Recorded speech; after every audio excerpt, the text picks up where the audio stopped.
IB Nation, welcome back to another edition of the Irish Breakdown podcast. That guy over there frowning is Ryan Roberts. I'm Brian Driscoll. I think he is stuck again, frozen again. So looks like our technical issues, are going to continue with Mr. Roberts. So we are going to today have a fun conversation, if we can ever get Ryan here rocking and rolling, about just kind of where Notre Dame is and what I wanted to do as a program and where it needs to get to. And what I want to do is, last week we talked about sort of where Notre Dame is a program. And I stated my case, and I did so in an article at Irish Breakdown that kind of went into a little bit more detail about why I think right now, if you're looking at where programs are, which to me, where you are involves kind of where you're coming from, so recent success, last 5 years, you look at recruiting, you look at where you're going, you look at the health of your program, recruiting, all those type of things.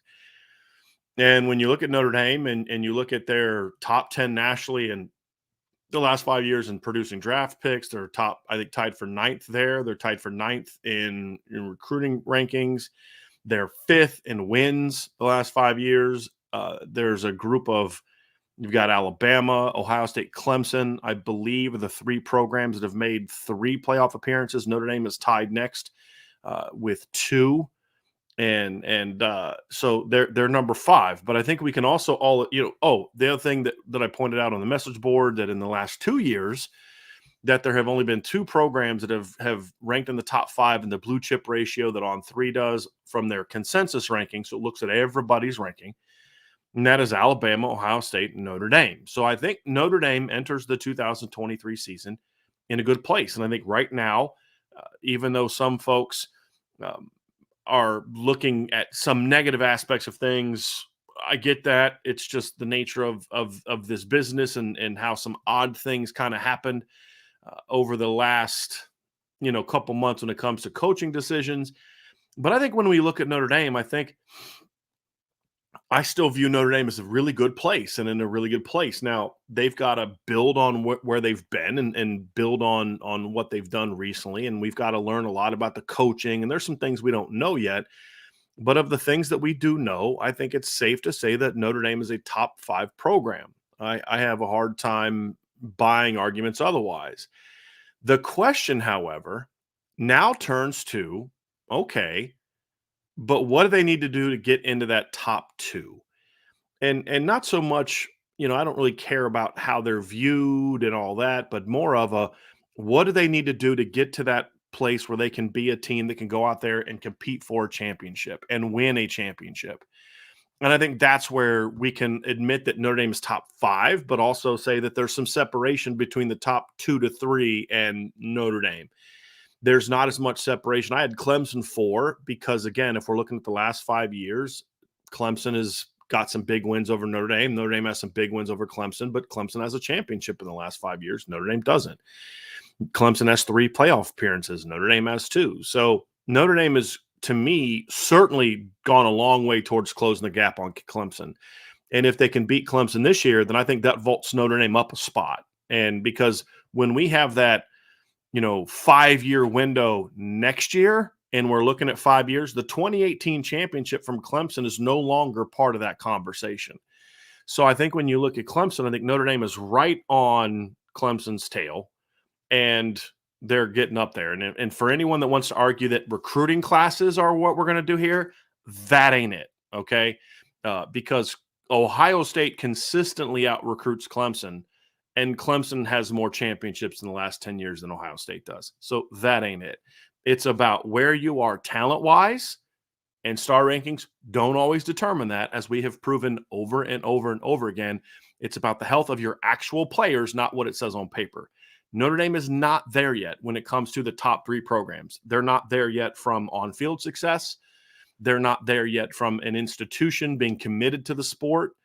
Those are the areas where they need to get to. But today, we're going to kind of focus more on the roster. And the reason we're going to focus on the roster is because we could kind of debate all day about the coaching staff and where the coaching staff is. But the reality is, whether you are happy with where this coaching staff is or whether you're not happy with where this coaching staff is, the fact of the matter is we don't know. what this coaching staff is going to look like. There may be some coaches that we all really like that don't do a good job this year. There may be some coaches that some people have some concerns about or questions about that by this time a year ago, you're going to love. I mean, if you really think about it, let's be honest about something. When we were sitting here having a conversation about Notre Dame and, the coaching staff, there was a lot of people in this chat a year ago that were questioning Mike Mickens. Nobody's questioning Mike Mickens anymore. There are a lot of people a year ago, including myself, who said, sure, I like some of the things we've seen from Chancey Stuckey, but he's an unknown. He's been a coach for 1 year. We don't know what kind of job he's going to do. And it turns out he did a really good job. Most people in this chat had no clue who Brian Mason was a year ago. So with the coaching staff, I kind of want to see where they go. That's what I want to see. And I think so that's kind of a debate for another day.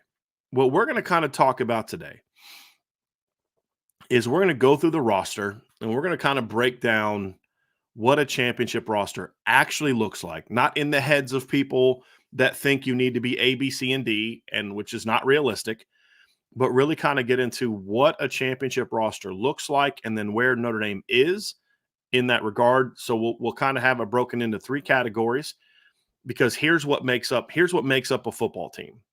And the more you have in one category over another, the better you're going to be. Category number 1, and it's really about position groups, not necessarily individual players, except obviously like a quarterback is an individual player. But it's number 1, are you a unit that drives a championship?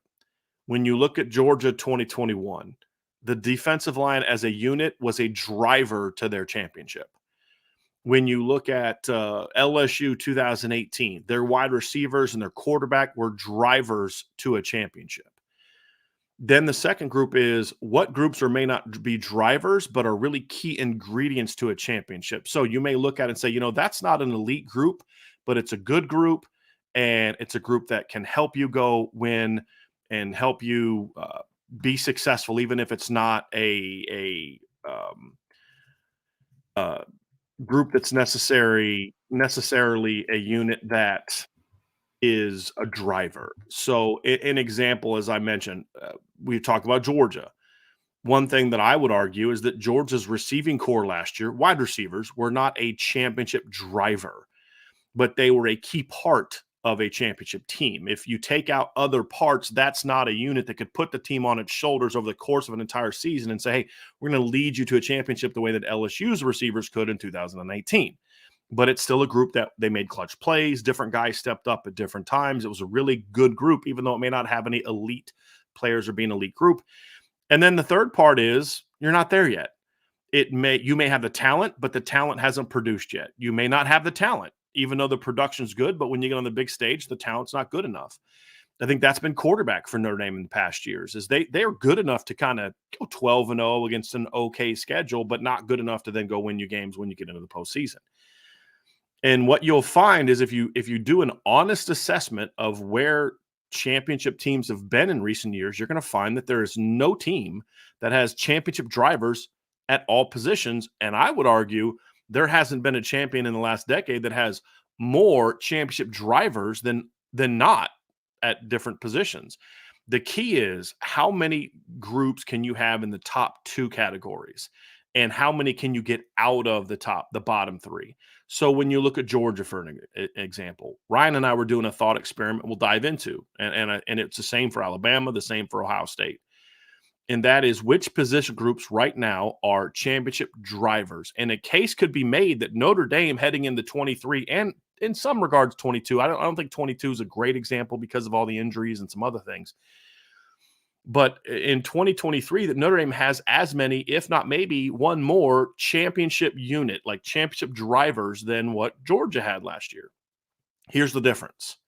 Notre Dame also has a lot more units that are not there yet. Where if you look at Georgia last year, there were to me, Ryan, this is the point that you and I had.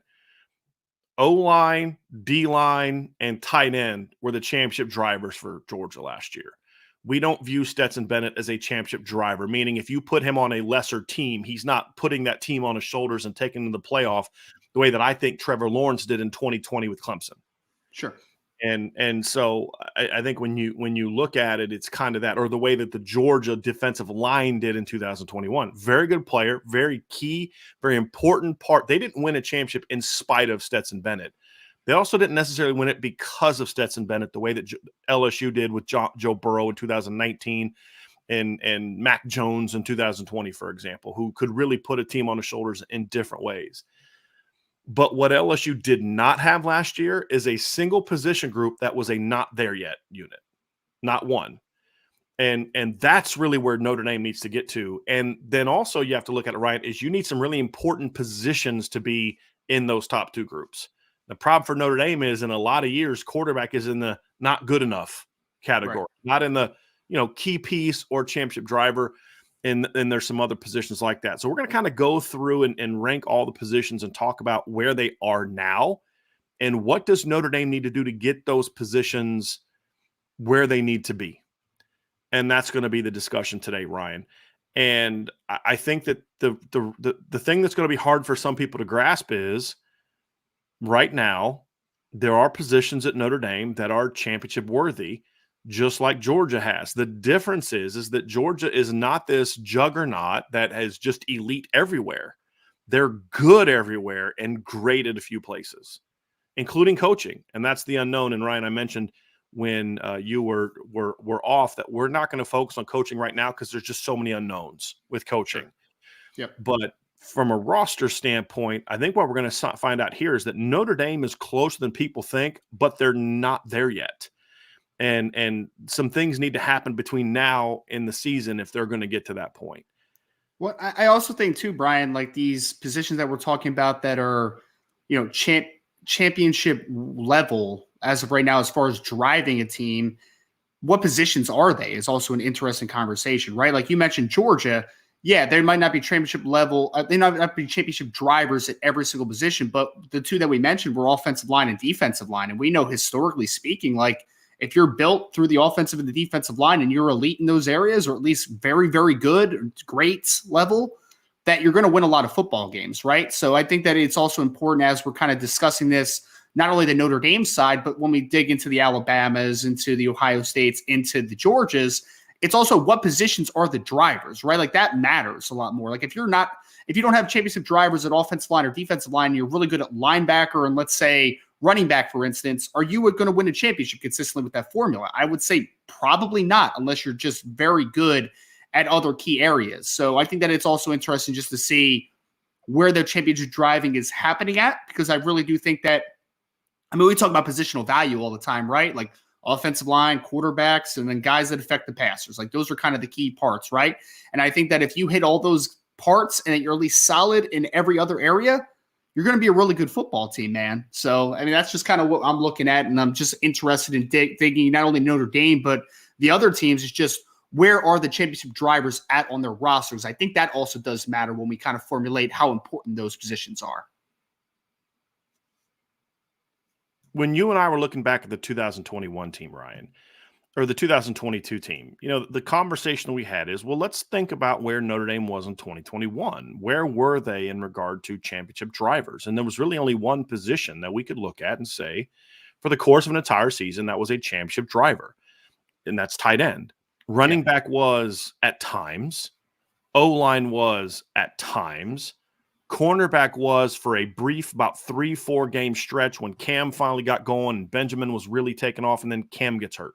Because you also had Tariq Bracy, who was playing very well. He got hurt. You didn't have two of those three guys against USC, so it wasn't a driver because your depth isn't where, a team like Georgia could lose. It was Tyson Campbell, and then what was the other corner's name? Eric Stokes, and still be putting pretty good players on the field and still beat Notre Dame with both of their starting corners being out by the end of the first quarter, right? Stokes didn't play at all. Campbell got hurt. No, it was one of those two. Campbell didn't play, and then Stokes got hurt on like the first or second drive or the other way around. It's been 4 years now, so I kind of forgot which way it went. And that's where Notre Dame is not where they need to be. For example, I could argue and sit here and say, nobody can prove me wrong because it's an unknown. Well, if Tyler Buckner wouldn't have got hurt, his talent would have taken over and they wouldn't have lost to Stanford. And I think that did blah, blah, blah, blah, blah. Sure.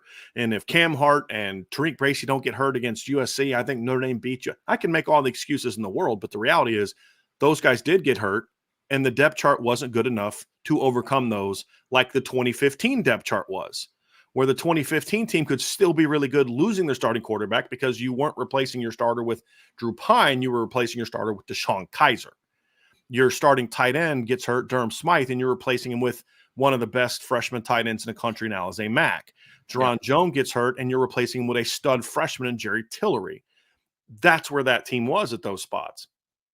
Last year's team was not. And so that's part of this too, is Georgia, for example, loses what? 2 of their best pass rushers during last season, correct? Yep.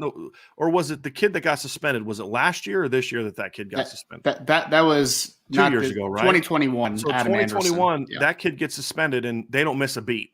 Yep. Last year, Nolan Smith gets hurt. They don't miss a beat.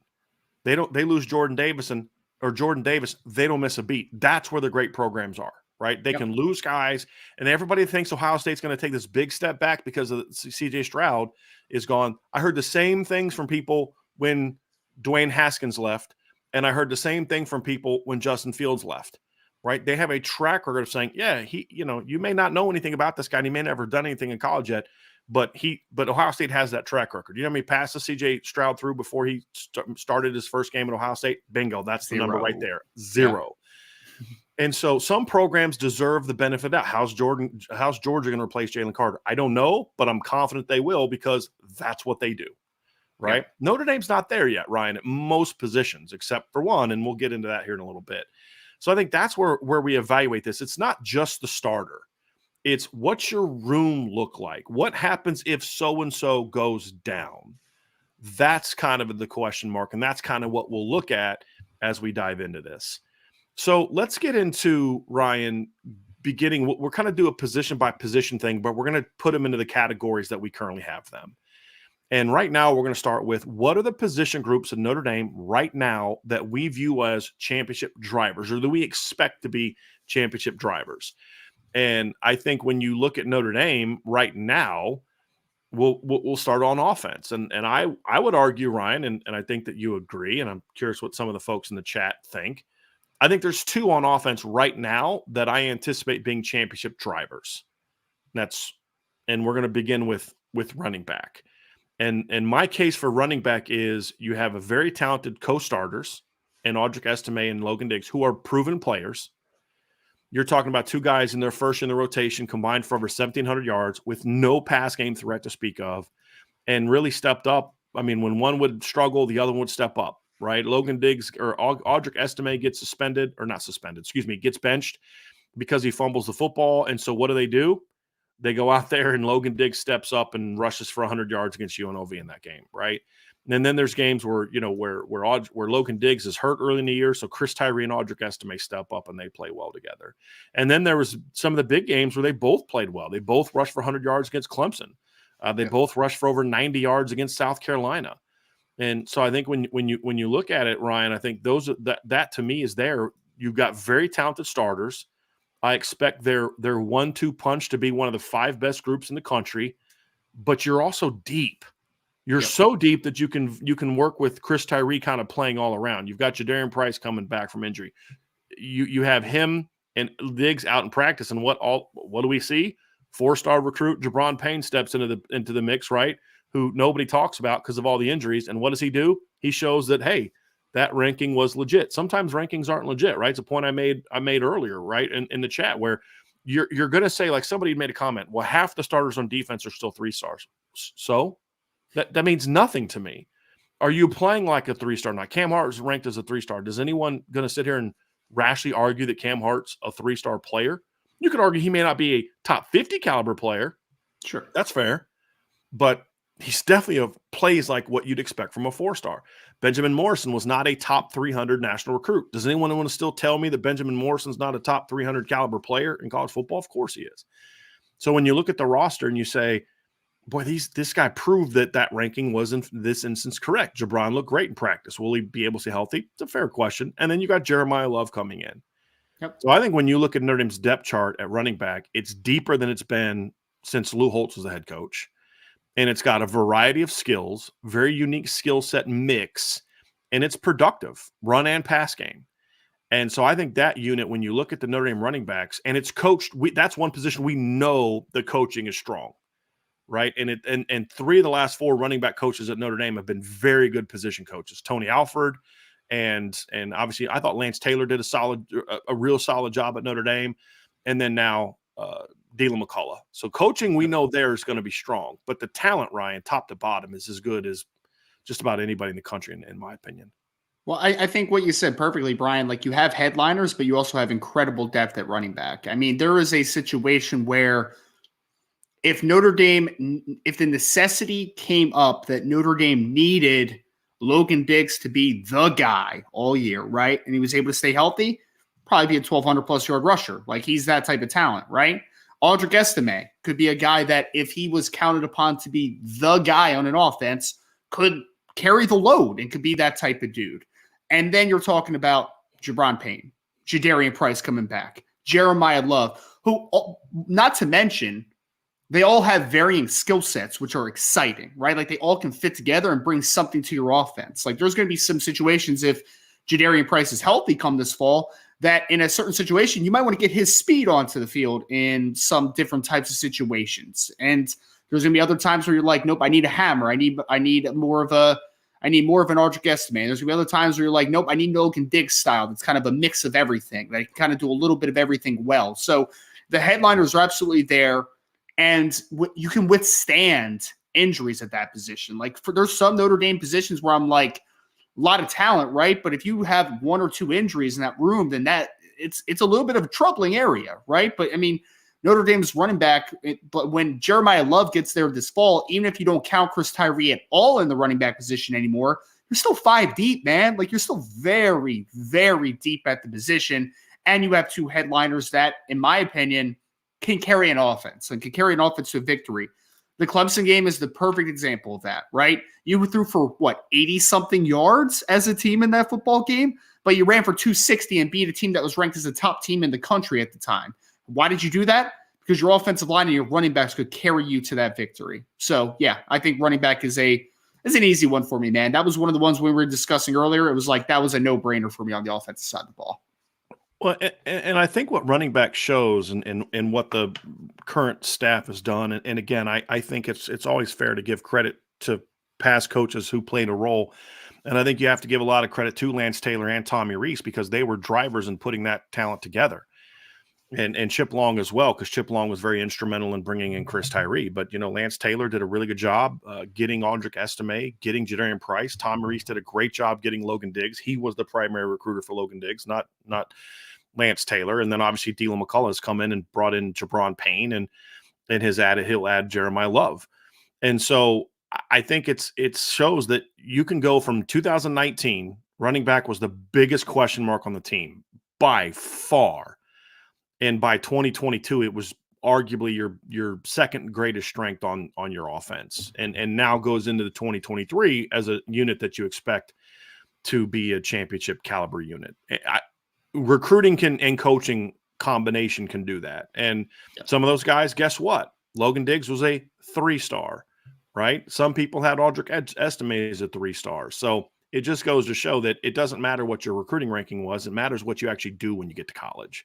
And at running back, it's a very talented running back room, and not one that I would trade with most people. You could say, like, okay, Ohio State has as good of a 1-2 punch as anybody in the country when they're healthy. Right? Would you agree with that with Mayan Williams and Travion Henderson? Yeah. Right. But my issue with Ohio State is past a number 3 with a torn ACL, coming off a torn ACL in Evan Pryor, which is similar to where Notre Dame is with Jadarian Price, but they don't have Jabron Payne and Jeremiah Love at 4 and 5 with Chris Tyree at the position over there. And that's the difference. And that's what I think makes this group special, is the depth is really dynamic, in my opinion. And that's why running back, to me, is in that group. I don't think we appreciate enough how recent it was that we went into a Georgia game as fans with Tony Jones Jr. being the only running back on the roster that could do anything. And there was pretty much a defeatist attitude as far as running the football. It's come a long way in just a few years. It really has. Yeah. Number 2, position on this football team that we anticipate being championship drivers on this football team. And it's still a work in progress to get there, but it's April, and our anticipation is we're projecting that this unit will be there. And it's kind of like, people are going to question it, but it's like Georgia. Do you expect Georgia's defensive line this year, Ryan, to be a championship driver? Yes. Do you Yes. do you know who exactly is going to replace Jalen Carter just yet? It's a bunch of guys, man. Bunch Right. of guys. Yeah. We trust that it'll happen because of the track record. And so the next one for me is offensive line. When you go into the season with arguably the best tackle tandem in the country, arguably the very best left tackle in the country, and you've got talented kids battling for other spots. I mean, Andrew Kristofic may not start this year. I think he will, but he may not. That's a kid that's got 8 career starts under his belt.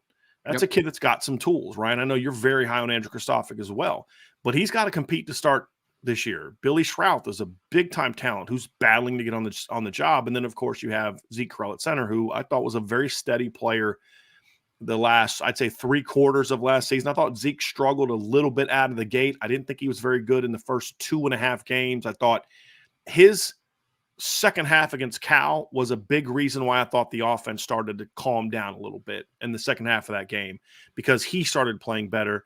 That's also when Jarrett Patterson started playing better. And then I thought Zeke was steady, real steady the rest of the year, and at times was really good. Yep. And for me, it's great to have a dominant center, but give me a guy that's steady over a guy that's dominant at times and then not at other times. I need the steady guy at center, and I think that's what Zeke Correll is he's very steady, and that's a compliment, not an insult. You've got to figure out what's going to go on at guard. Joe Rudolph has to show that he can, get this unit to play at a high level. I anticipate he'll get to that point, but I fully anticipate this, and there's depth. So I fully anticipate this offensive line being a championship driver. I think those are 2 positions that go well together, obviously, that then should make the Notre Dame run game a championship caliber unit. So I think that's really where you start with this football team is right there up the middle with the Notre Dame offense. The line and the running backs are units that I think are right now championship drivers, like no brainer, no debating, championship drivers.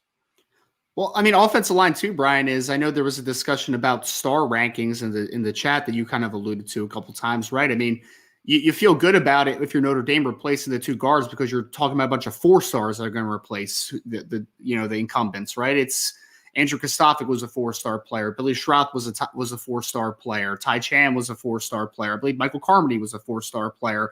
Like, they're all 4-star football players, right? So the people that love recruiting, you have some talent to work with on the interior is kind of the point I'm making. On top of a good, solid center, maybe better, hopefully, this year. You got Blake Fisher, who was a top 100 recruit as well for those who Yes. obsess over stars. So, Yep. Yeah. And Blake Fisher was a borderline 5-star, depending on where you looked for him coming out, obviously. And he is arguably the most talented player on the offensive line. But the issue for Blake is that, he plays on the other side of probably the best left tackle in college football right now. I mean, Joe Alt's a dude who was, by the way, a 3-star player, according to most people, right? So Joe Alt is, and anytime, and we talk about the foundational pieces of an offensive line too, both tackles in the center, like those are pillars of an offensive line, man. They are. Whenever you have both tackles coming back and a center, you're in a really good place because no matter who the guards are, they're going to step in, whether it's Schrouth, whether it's Kristofic, whether it's Ty Chan, whether it's Michael Carmody or whoever, and whether it's Charles Jagasaw at some point next season, like whoever it is, you're going to be between experience, no matter if you're a right guard or left guard, which I think is paramount and which why I think that the offensive line is going to be in very good hands in 2023. After you get to those 2 positions, Ryan, there's one on defense that we, because this first group is going to be positions that we are pounding on the table saying, yes, this is championship caliber. We'll get to a position group that we're not sure of here as we transition to the next category. But right now, I think there's another one on defense. And obviously this is, like every position has an asterisk on good health. But I think the cornerback position is the other one. Yeah. Now, this position group doesn't quite have the depth that the others do, but it's good depth. It's just not great depth. There's a drop-off between these starters and the next group of guys, either from a talent standpoint, which is true of the veterans, or from an experience standpoint, which is true of the younger players. But I mean, when you're talking about Christian Gray trying to get up to the number 3 and 4 spot, not that long ago, Christian Gray steps on campus and he's immediately thrust into the number 3 role. But it comes down to the starters, and that is Benjamin Morrison and Cam Hart. And if you go back and watch, Ryan, I'd say I'm going to argue the last 4 games of the regular season prior to USC when Cam got hurt. So I'm kind of looking at like Syracuse. You could even really say you could even really go to BYU, Ryan, and even make UNLV and make the case there, because UNLV didn't do a whole lot in the pass game either. But they just weren't good at throwing the football, so it's hard to really go there. But I will really argue the case from Syracuse to Boston College. If that unit would have been what we saw all season at cornerback, that's an elite cornerback group. And I think that why? Well, Benjamin Morrison finally, I mean, he'd kind of taken over the starting job around week 4 or 5, and he was playing well. But it really came down to, I thought Benjamin played well almost all year. He had a couple early miscues against Syracuse, but then the second half was outstanding in the second half against Syracuse. That was sort of his wake-up moment, when the first time he really got beat was that Aronde Gadsden touchdown in the first half against Syracuse. And that kind of was like, okay, y'all want to come at me. And he got a penalty on him. That's kind of was the final straw for him. But I thought the big thing was Cam Hart really raised his game to a high level. And if you break down the film of Cam Hart, his last 5-6 games of the year, really post North Carolina, he was brilliant. I mean, he was just outstanding. Now, he won't get the credit because people are going to continue to hold on to the Ohio State, North Carolina games. Understandably so. It's not a criticism. He's got to play better than he did against Ohio State. But if you go back and look at Cam, that last stretch of the season, Ryan, he was really, really, really good. And that 1-2 punch, in my opinion, as long as they're all healthy, is going to be as good as anybody in the country.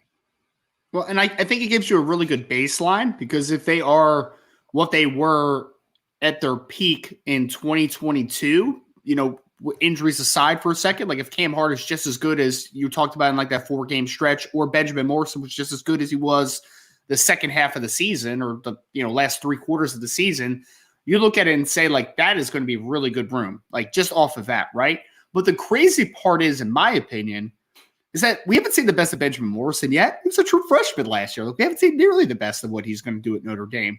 Cam Hart is a guy that I would still say has a lot of development that could still be had as a football player, and is already a good football player. Like, he could be considerably better. And then after that, Brian, I mean, you're still talking about Christian Gray, Thomas Harper, Ryan Barnes, Clarence Lewis, Jaden Mickey. Like, it is a embarrassment of riches, man. Like, it really is. Like, yeah, if one of those guys gets hurt, does it take a big step backward from a talent perspective? Sure, it takes a step back. There's no doubt about that. But the fact of the matter is that there's still quality depth behind 2 potential superstars. I mean, at the college level. Like, I think that they have Benjamin Morrison, I said, has clear superstar potential in college. I still think Cam Hart does. It's just about putting it together and being able to stay healthy and stay consistent. If he does, man, I think he could be a very good corner in 2023. Regardless, though, that's a potential elite. That's what we saw from him in the final stretch, and that's my point. If you go back and look at Benjamin, so first of all, Cam Hart last year, according to Pro Football Focus, gave up 22 completions all season.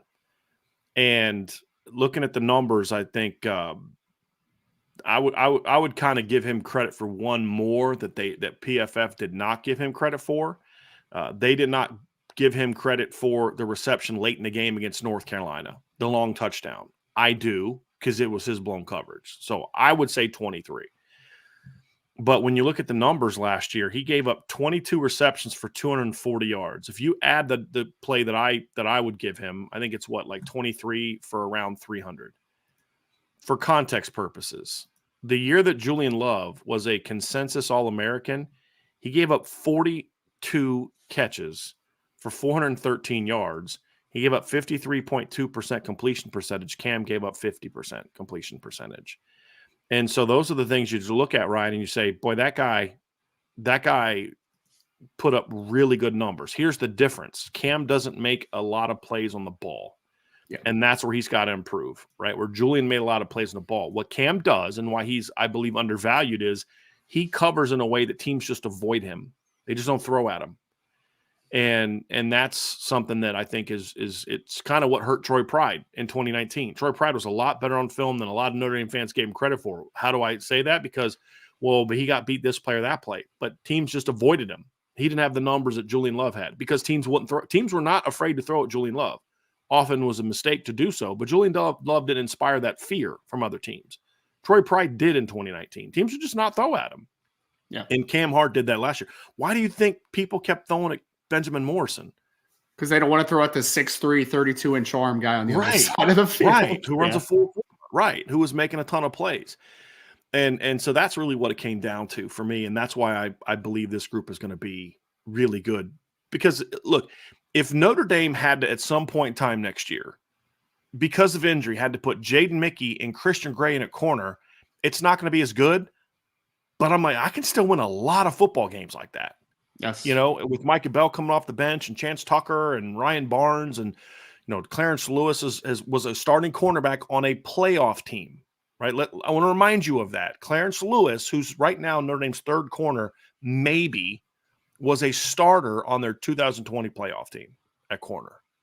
Yep. So you're in a pretty good place. You're in a pretty good place there at corner. There's no doubt about it. Now, these guys got to build on the production they had and continue to improve and evolve, but that's true for everybody. Those are the three positions, Ryan, that you and I right now say are championship caliber units. Yeah. I think 3 is at the bottom of where you need to be as a program to be a true championship competitor. I think last year Georgia was unique because I think you and I felt that Georgia had 3 for sure: O-line, D-line, tight end. But there's several others that are debatable. I think Stetson Bennett is debatable because I think he was a little overrated at times, but he was money. When you needed him to step up and make plays, he would. I think that you could maybe make a case for the secondary as a whole, even though I wouldn't go there. The point is there's a lot of those groups that we don't view as on that level that are like right below the cusp of where that needs to be. And in a position like receiver is not in the discussion to be an elite driver, but it was clutch. It did what it needed to do to complement those other positions. I don't think the running back room is elite, but they did what they needed to do to go out there and win football games in a committee by committee approach. Yep. So where Notre Dame is, they need at least one more position group to become, in my opinion, that level. But what they also need to do is in this next category is get a lot of the position groups to climb higher and higher and higher in the next group, and then get everyone else out of the third group. So there's one position group, Ryan, as we kind of move into the next category, which is position groups that we view are good enough to be key pieces of a championship football team. They're not the drivers. You're not going to necessarily win because of them over the course of a season. Now, keep in mind, when we say not winning because of them, doesn't mean that unit may not step up in a game. It's just because I felt like the Georgia receivers stepped up big against LSU and TCU. I think that they did. They were key parts of that game, but what we're more referring to just you're going to put a team on your back, and you are that group all season. One that is up for debate right now that you and I both kind of had a maybe on, and I think we both have still a bit of a wait and see approach, but there's potential there, and this is the big one. This is arguably to determine if Notre Dame's a good top 10 team or a playoff team that can compete for a championship. That's quarterback. Yep. Because when you look at Sam Hartman, you're talking about a guy that right now returning in college football is one of the 5 best quarterbacks in college football returning. Now, there's question marks, Ryan. Is he going to be able to produce at Notre Dame the way he did at Notre Dame? Can he avoid some of the sacks that he took and the mistakes that he made at Wake Forest at Notre Dame? Or is that just kind of who he is? Can he avoid those 3-4 turnover games that he would have a couple times? I mean, there's question marks, but I would argue there's question marks about most quarterbacks coming back in that regard outside of Caleb Williams. But the reality is, Ryan, what he did last year that really impressed me is he went out there and despite dealing with health issues, remember he missed the first game, missed part of fall camp because of I believe a blood clot issue last season. He still went out there last season and played really good football. And in a lot of instances, I felt outdueled his bigger named counterparts in certain games. I thought that he outdueled, in my opinion, Jordan Travis in their matchup.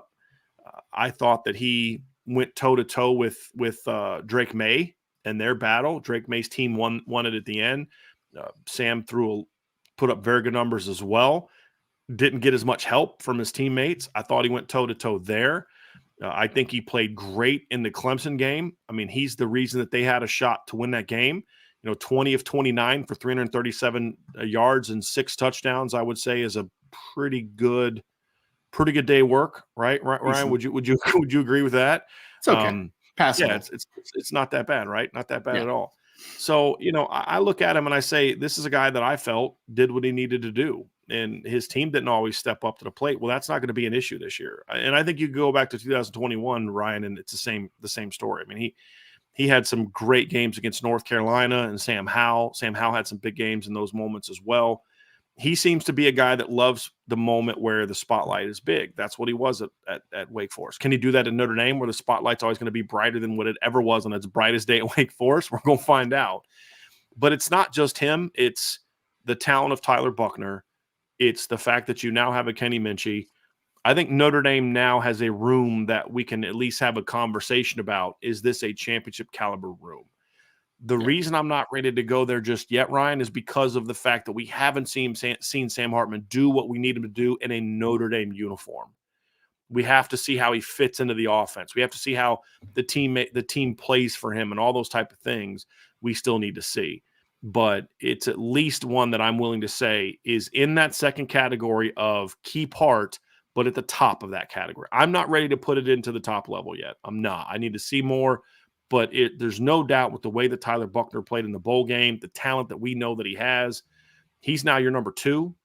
And you've got Sam Hartman, you've got Kenny Minchey. The quarterback room to me is now the leading group in that next level conversation. Yeah, I think when we were texting about this earlier, I'm pretty sure I put quarterback and then I put in parentheses like probably or possibly. You said maybe. Right. Because Yeah. we have the same reservations. Like, it's talented, but there's always that but. I need to see it. I mean, 100%. I mean, it's one of those things where you're excited on paper, but you haven't seen it tangibly on a football field other than a practice field yet, right? Like, you haven't seen what Sam Hartman looks like in a Notre Dame uniform. I mean, if he put up similar numbers to what he did last year at Wake Forest at Notre Dame and he was coming back, then we're having a completely different conversations, right? Because that's a known commodity at that point. It's just not 100% known. You feel great about it. You feel very optimistic about it. But until it happens on a Saturday, it's still a question mark.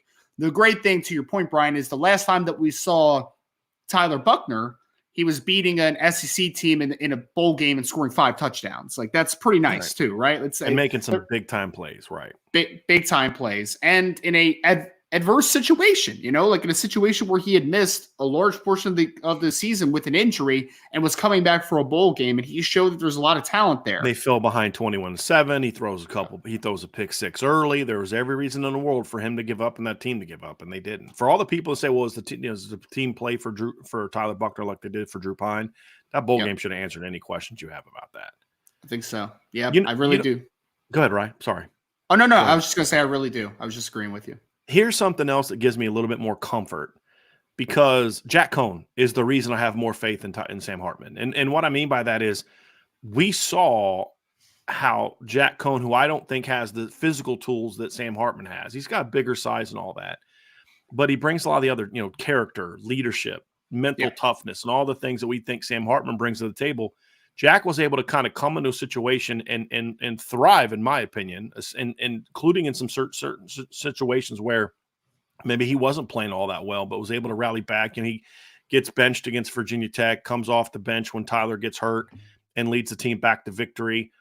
Has the big plays at the end of the Toledo game, leads them to a victory in overtime against Florida State when he was the reason they were up big in that game, and then the defense kind of blows it. And I really felt like Jack's success gives me optimism that Sam Hartman's going to make a smooth transition, because Jack was making a much bigger adaptation to the offense than what Sam Hartman is doing. Right. Jack was a primarily under center quarterback at Wisconsin. Now, he did some shotgun stuff, but he was primarily an under center quarterback. When you look at what Sam was a primarily shotgun quarterback that's got to learn how to occasionally get under center, which is something he'll need to learn. But it's more about, there's just some alterations that he needs to make from a sort of a footwork standpoint, but he's used to being under center. Yep. Being in the shotgun.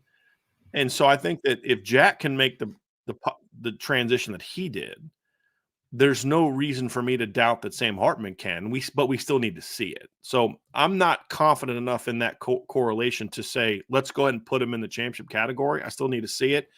But taking the analyst hat off that we're doing of the show and just kind of putting a little bit of a fan hat on, or sort of a coach standpoint kind of thing, where the reason I'm optimistic about it is because of what we saw with Jack Cohn.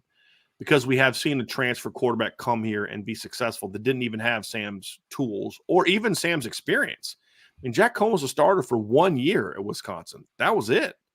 Yep. Sam Hartman's been basically a 3.5-year starter at Wake Forest. And so that's something that also gives me pause. But I'm very optimistic that this group is going to be in that conversation, Ryan. Whereas last year it was, if Tyler gets hurt, you're in trouble. Yeah. Yeah.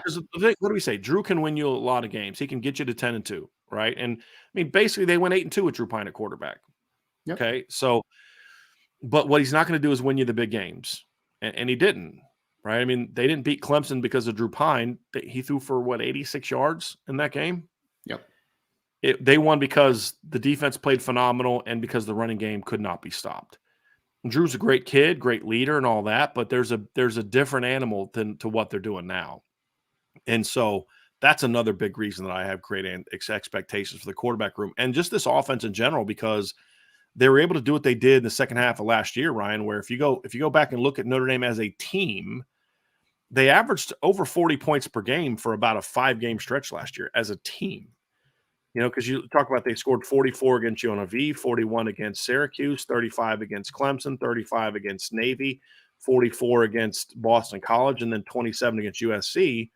So in the final 6 games of the regular season, as a team, Notre Dame averaged 37.7 points per game. Now, I say as a team because, as we know, there's a lot of games in that stretch where the defense helped them out. They had a pick 6 against Clemson or Syracuse. They had a pick 6 against Clemson, another interception that gave them a very short field.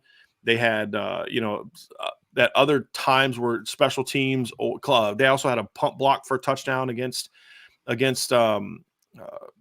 They had a punt block that gave them field position inside the 5 against Syracuse, right? So it was a team thing. The point is imagine what this team could average if they actually had a potent offense with what they can do on defense and special teams. And that's where my excitement is, because they were able to do that with the type of quarterback play that we saw from this team in the second half during that same stretch. Yep. And that's where you want to know why I'm optimistic about this team and why I'm fired up about this team. It's that right there, Ryan. It's the fact that you did all that during that stretch. They had passing yards games of 116, 85, 156, and 205. Right. And still did what we just talked about. So that's what gets me fired up. I would also say this, Brian, like if we think back to preparation for the bowl game before, everything, as soon as Drew Pine left, as soon as he decided to transfer, we were sitting there saying, we know Tyler Buchner is practicing with the team, but is he going to be able to play? Like we had no idea at that point of how available he was going to be for that game. I remember we had a conversation of like, Steve Angeli going to be the starting quarterback and Ron Paulus the backup quarterback during the bowl game? Like, that's what it seemed like for a second, right? Before we knew 100% that Tyler was going to be able to play and to be able to play as much as he did, obviously. Just a year removed or months removed from that, man, we're talking about Steve Angeli fighting for the number 3 quarterback spot right now against Kenny Minchie, who was another very talented quarterback that came in. I mean, it's a completely different world that we're living in at the quarterback position. Probably not going to start. Right. Exactly. I mean, yeah. And I think the other thing that has me optimistic is, and again, I might be drinking the Kool-Aid early on this one, but I really like all the stuff that I'm hearing about the quarterback development this spring under Gino Guidugli. I'm really excited about that. You're talking to recruits and hearing stuff from recruits, Ryan, and it's been some very fascinating stuff. I mean, we're here, we're bringing it up. Go ahead and kind of mention some of the things that you've heard from different guys that have been on campus.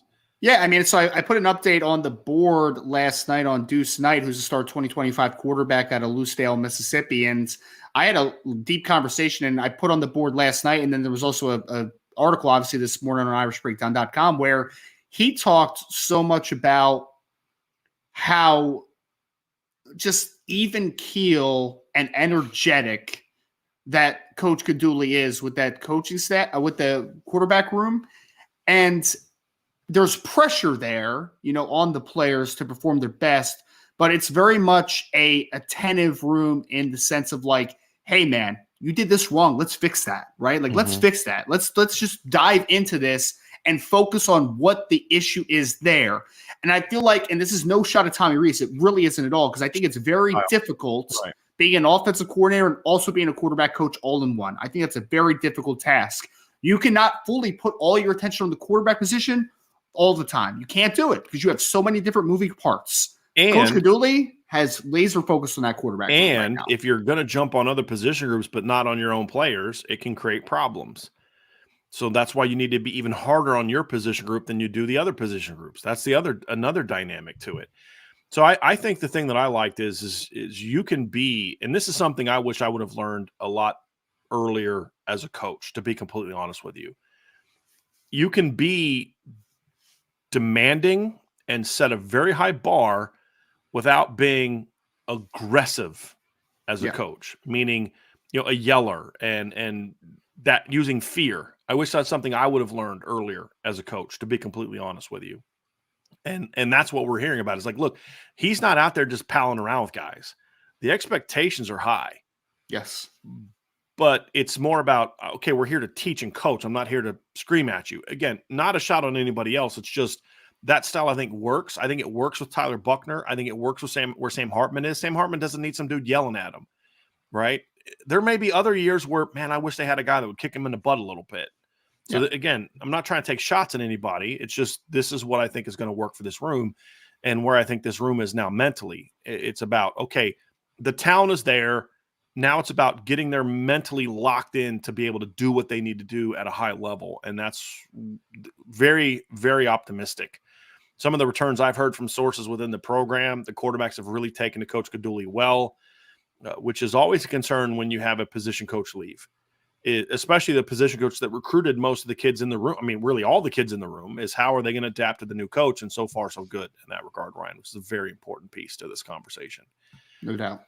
For me, Ryan, right now, there's only other one position group that I personally would put in sort of the key driver part, and that's tight end. And you and I talked a little bit about this beforehand, and I understand where you're coming from completely. I do. It's just, for me, the combination of talent, the fact that the OC is the tight ends coach, and track record is why I'm just not worried. It's kind of like what we said earlier with Ohio State and quarterbacks. I don't know who the quarterback's going to be. I think it's Kyle McCord, but I don't care who it's going to be. That guy's probably going to be pretty productive because it's just the nature of that place. That's how I feel about tight end. Yes, there's some injuries and guys got to come back, but I anticipate guys coming back. They'll get Cooper Flanagan in the fall. Guys are going to be healthy, and the 1-2 punch they have right now is pretty good. Davis Sherwood has showed last year he can play a role. We've seen him in practice. He can, if you need to throw him a couple slides or plays on 3rd and 2, he can go make those plays. I'm just not worried about tight end, to be completely honest with you. And the track record is what it is, and we've seen Mitchell Evans make one start as the number 1 tight end, and you know what? He played pretty flipping good in that game. So tight end is one where I don't think it's going to be an elite. You're winning because of the tight end position, but I do believe it right now is a group where you say that's going to be a key ingredient to a championship team, pass game wise, run game wise. So I'm comfortable putting them in that category, even though there's not the proven production. I think Notre Dame's track record there and the talent that we believe is on the roster puts the tight end in the position that we talk about, the Georgia D line or the Ohio State quarterback room. That's why I'm comfortable putting them there, Ryan. Yeah, it's fair because I think that they have the upside to be that type of room. It's just I just am a little, I guess I'm just a little bit. I'm anticipating what that room's going to look like, and I just think there's a little bit of uncertainty, which just has me a little bit of an in-between mode on it. Because I mean, I agree. I think that Mitchell Evans could be a very good starter for Notre Dame. I do. I mean, if he just does what he did in the bowl game for a 12, 13 game stretch, you're talking about a guy that's going to catch 30-something, 40 passes and be a good tight end in that offense, right? And I think that Holden Stace, I mean, we talked, I think I predicted Holden States like 2 weeks ago to be a breakout star for Notre Dame this spring, right? To be like that type of guy. So I think that could be a really good 1-2 punch. It's just there's just not the depth right now due to injuries. Like if Eli Raridon was in that room, I wouldn't even hesitate with it. I'd be like, that's 3 very talented tight ends. You're good. If one goes down, you can figure it out type of situation, right? But without Eli, with Bauman still out, obviously with injury, with the transfer of Kane Barong this offseason, it's just a very light room right now, which is just kind of my biggest hesitation. I get that. And then I also just want to see it on a more exclusive basis. I mean, the returning players that we're so high on, and I'm very high on Kane Barong, and I think Mitchell Evans is going to be a very good player as well, but they combined for 4 catches for 49 yards last year, right? I mean, that's kind of just a little bit of the in-between I'm in. I get that. I get that. But again, I just point to the fact that it's the track record. If they didn't have that track record, Ryan, I'd be right there with you. And there's other positions, receiver, for example, where there's a lot more proven commodities, but we're not going to put them there yet because of the track record. The track record is not where it needs to be.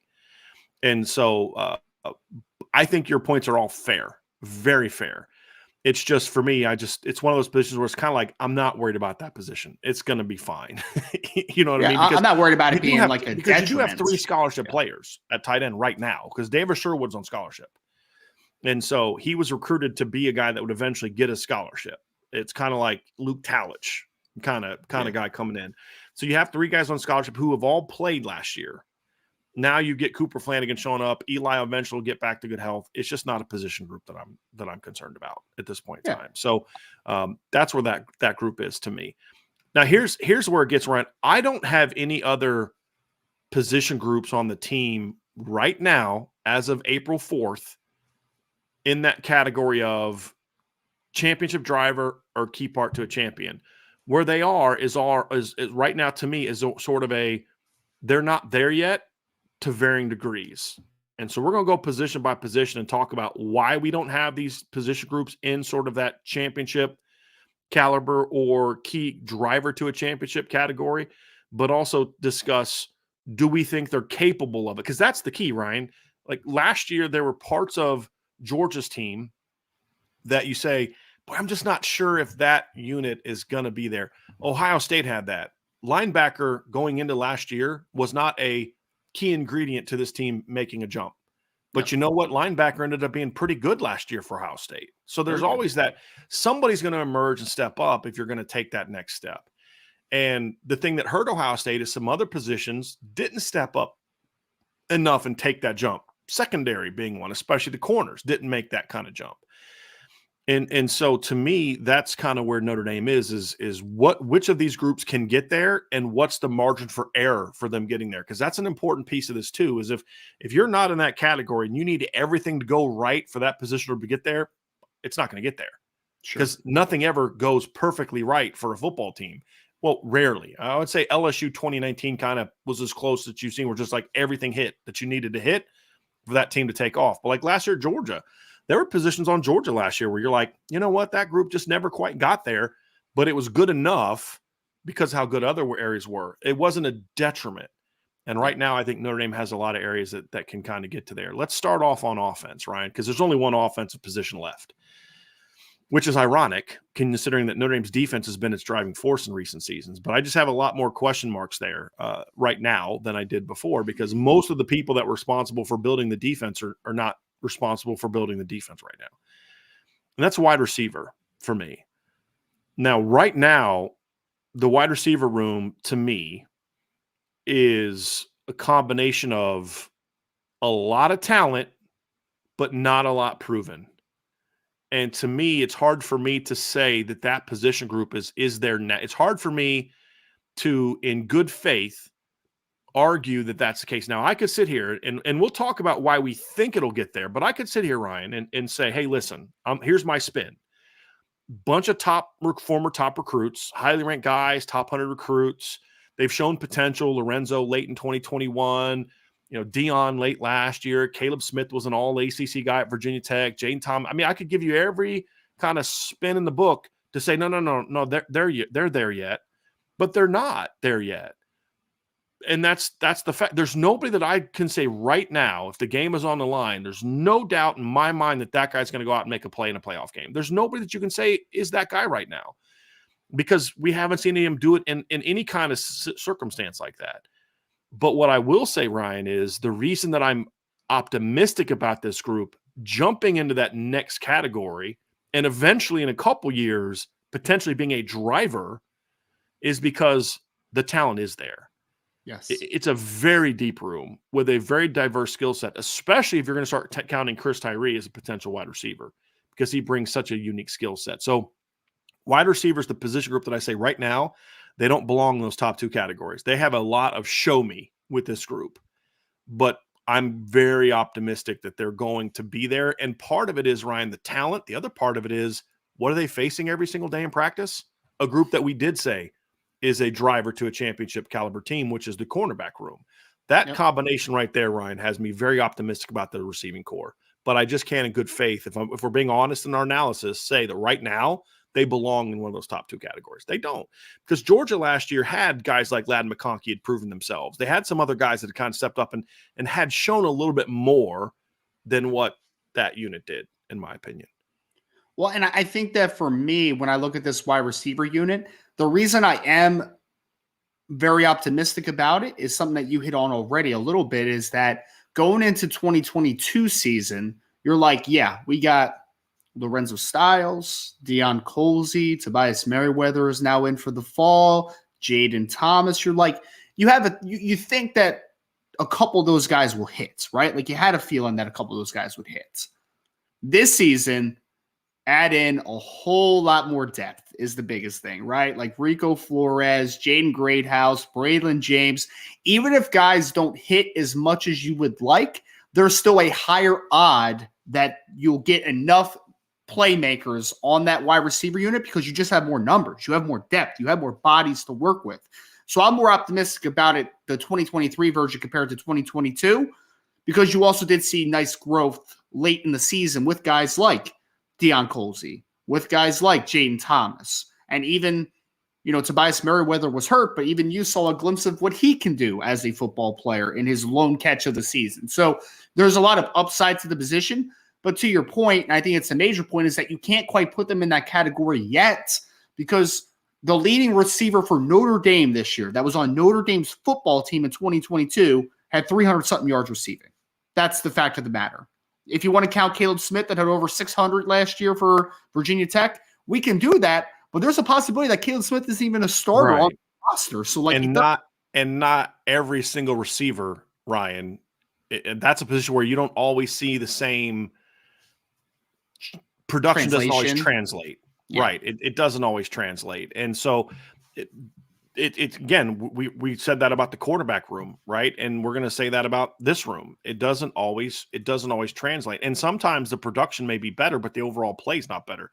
Jermaine Burton, for example, produced more at Alabama than he did at Georgia. He wasn't as good, right? And so that's kind of the key, is to your point. He did that at Virginia Tech on a bad team where there was no pressure. Yeah. Right. It doesn't mean he's going to be able to do that at Notre Dame.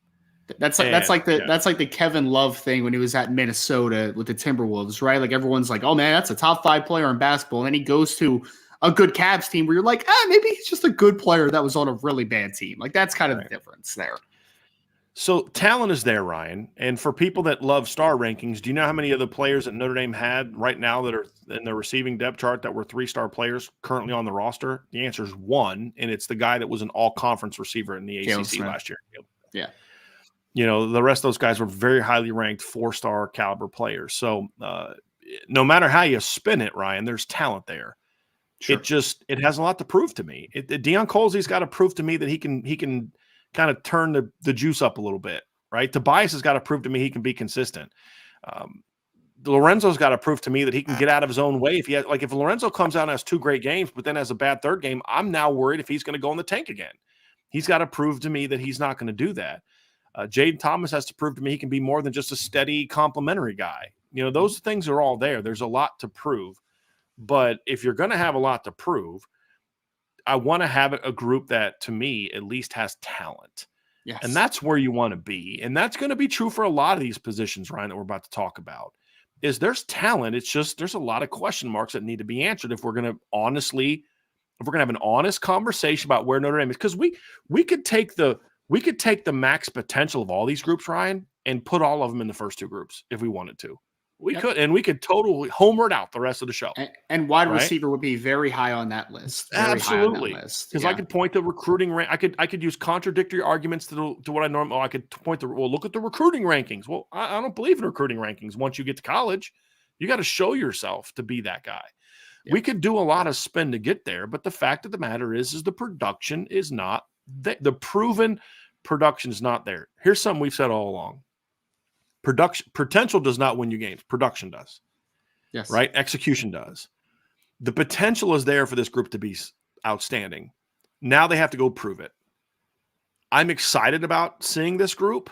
I think a better quarterback is going to help that a ton, because you and I could point to a lot of game film, Ryan. You and I watched all 22 of every game Notre Dame played last year except for one. I was at that game, so I was able to see it.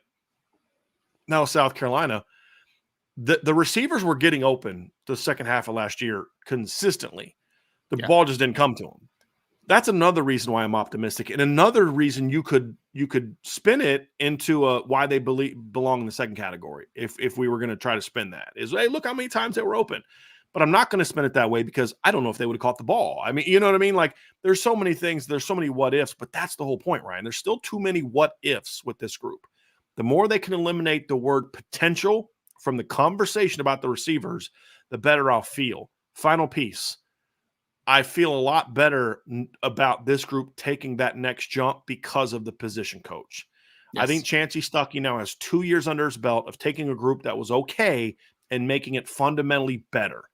And when I talk about coaching receivers, there's two key ingredients to this. Number one is you got to be someone who can build mental toughness, because it's a position that requires mental toughness. You're on an island with the ball in the air a lot. And it's a position that requires a coach who can teach the fundamentals of the game. I think Chancey Stuckey has proven that he can do both of those for the most part. And if he can really do that with Lorenzo Styles, that's going to be the thing that really takes this group to the next level. But the fact is that there's a coach there that I have confidence in that has, even, again, small track record, but I'm a lot more optimistic they're going to get there than I would be with some other positions. I mean, he brings a great perspective, right? Like, he brings a great perspective. You talk about when he was 1 year at Baylor. Baylor made a nice run that year, man. Like, they were a really good football team. Obviously, he was a Clemson Tiger for a long time, and he experienced, obviously, some very good moments during his career. Played in the NFL. Like, he brings so much to the table from just an experience level, which I think every recruit I've talked to kind of points to that a little bit, as far as like the sharing of experiences is like a big thing, and like that even goes to a personal level, not as much as, a professional level. But I mean, even so, man, like the wide receiver unit, I think from a technical perspective, took a big step forward. I mean, you look at what the 1 year he was at Baylor, they went from not a very productive room to Tyquan Thornton going in the second round and RJ Sneed turning into an all-conference caliber football player at Baylor. Like, he's done that, man. Like, he has done that. The Estrada kid that was their third receiver at Baylor was like a Dartmouth or something. Yeah, like Dartmouth, I think, is where he came from. Something like that, right? Man. Yeah. Like, he was an Ivy League kid, and before you know it, he's like a solid contributor at Baylor in the Big 12. It's like Hold on. Let's be real clear about that, Ryan. I want to draw that all the way out. Yes. A kid who was a key contributor at Baylor who won a Big 12 championship and beat Ole Miss in the Sugar Bowl. Yes. Right? So it wasn't like they were some 7-6 football team. Yeah. To add to your point, he was I mean, he didn't put up big numbers, but he was a clutch player for them. And a kid came from the Ivy League, a skill player from the Ivy League. It's one thing to get like a nose tackler, a punter, kicker. Notre Dame has done that, but to get a skill player, wide receiver that's contributing on a Big 12 title team. Yeah, that shows me something. That absolutely shows me something. That is a fact, right? And then the other fact is Brian, Tyquan Thornton is an incredibly talented player. I mean, he ran 4.2 something at the combine, right? But the fact of the matter is the year before Coach Stuckey got there, he had like 18 catches. That's a fact, right? He took him from an 18 catch guy with potential to being a second round draft pick in the NFL. That's a fact. That's a fact. He got Jayden Thomas out of an early season funk in his first year at Notre Dame. That's a fact.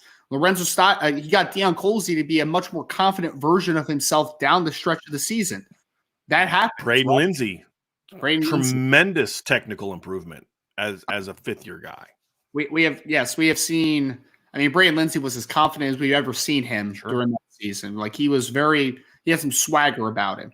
Now the next step is obviously year 2, right? Like natural development that needs to happen. It's not good enough, obviously. It needs to keep going.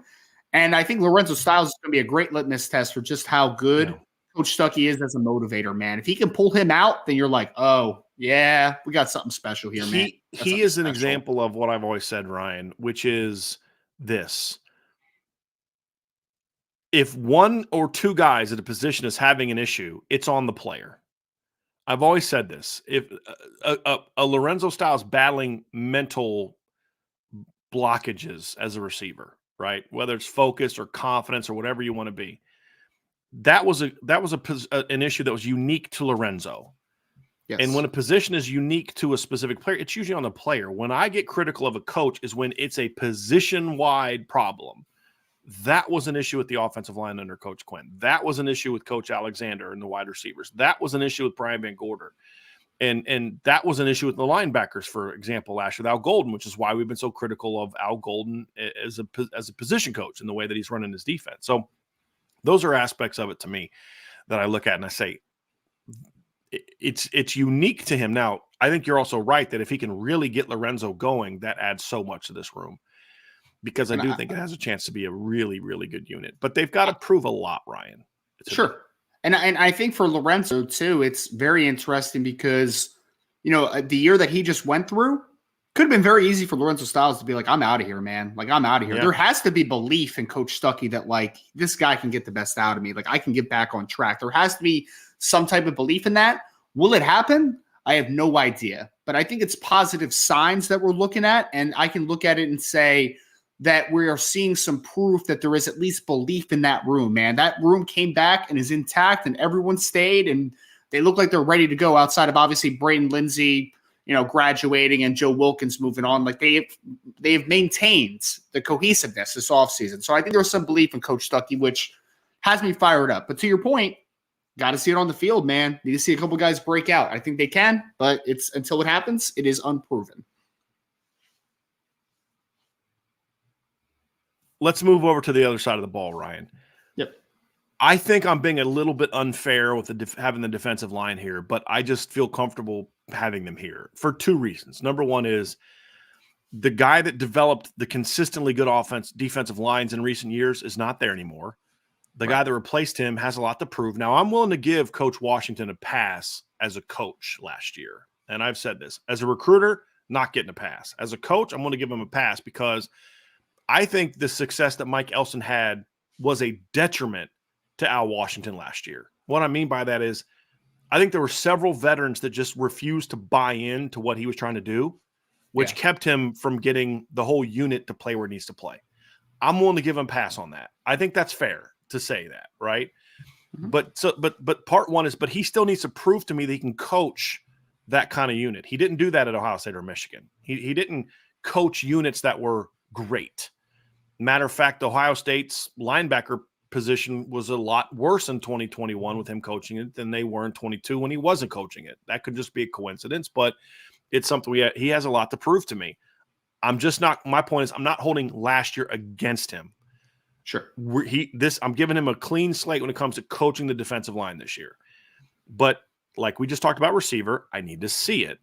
The other part is you lost some veteran players that are very good players, and we're going to have the same conversation about the defensive line that we are going to have about the wide receivers. The talent is there for it to be a very good group this year, a very good group. But right now, we're talking all potential with this. Riley Mills could be a really good player. Javonte Jean-Baptiste could end up being a really important, huge transfer for Notre Dame. Jordan Patelho has a chance to be a really dynamic pass rusher. Josh Burnham, Junior Tuihalamaka, the incoming freshman, Jason Onyek, all these guys have the tools to be really good. None of them have proven that yet in college. And, so when we talk about like tight end, we're taking a bit of a leap because the production isn't there. But the track record of the position is there. I don't think the track record here is the same because of the really good D-line play was in a short window. The guy that was responsible for that is gone, coordinator and position coach, and the production isn't there. So it's another position group where, Ryan, it's easy to get excited about the potential, and I am very excited about the potential.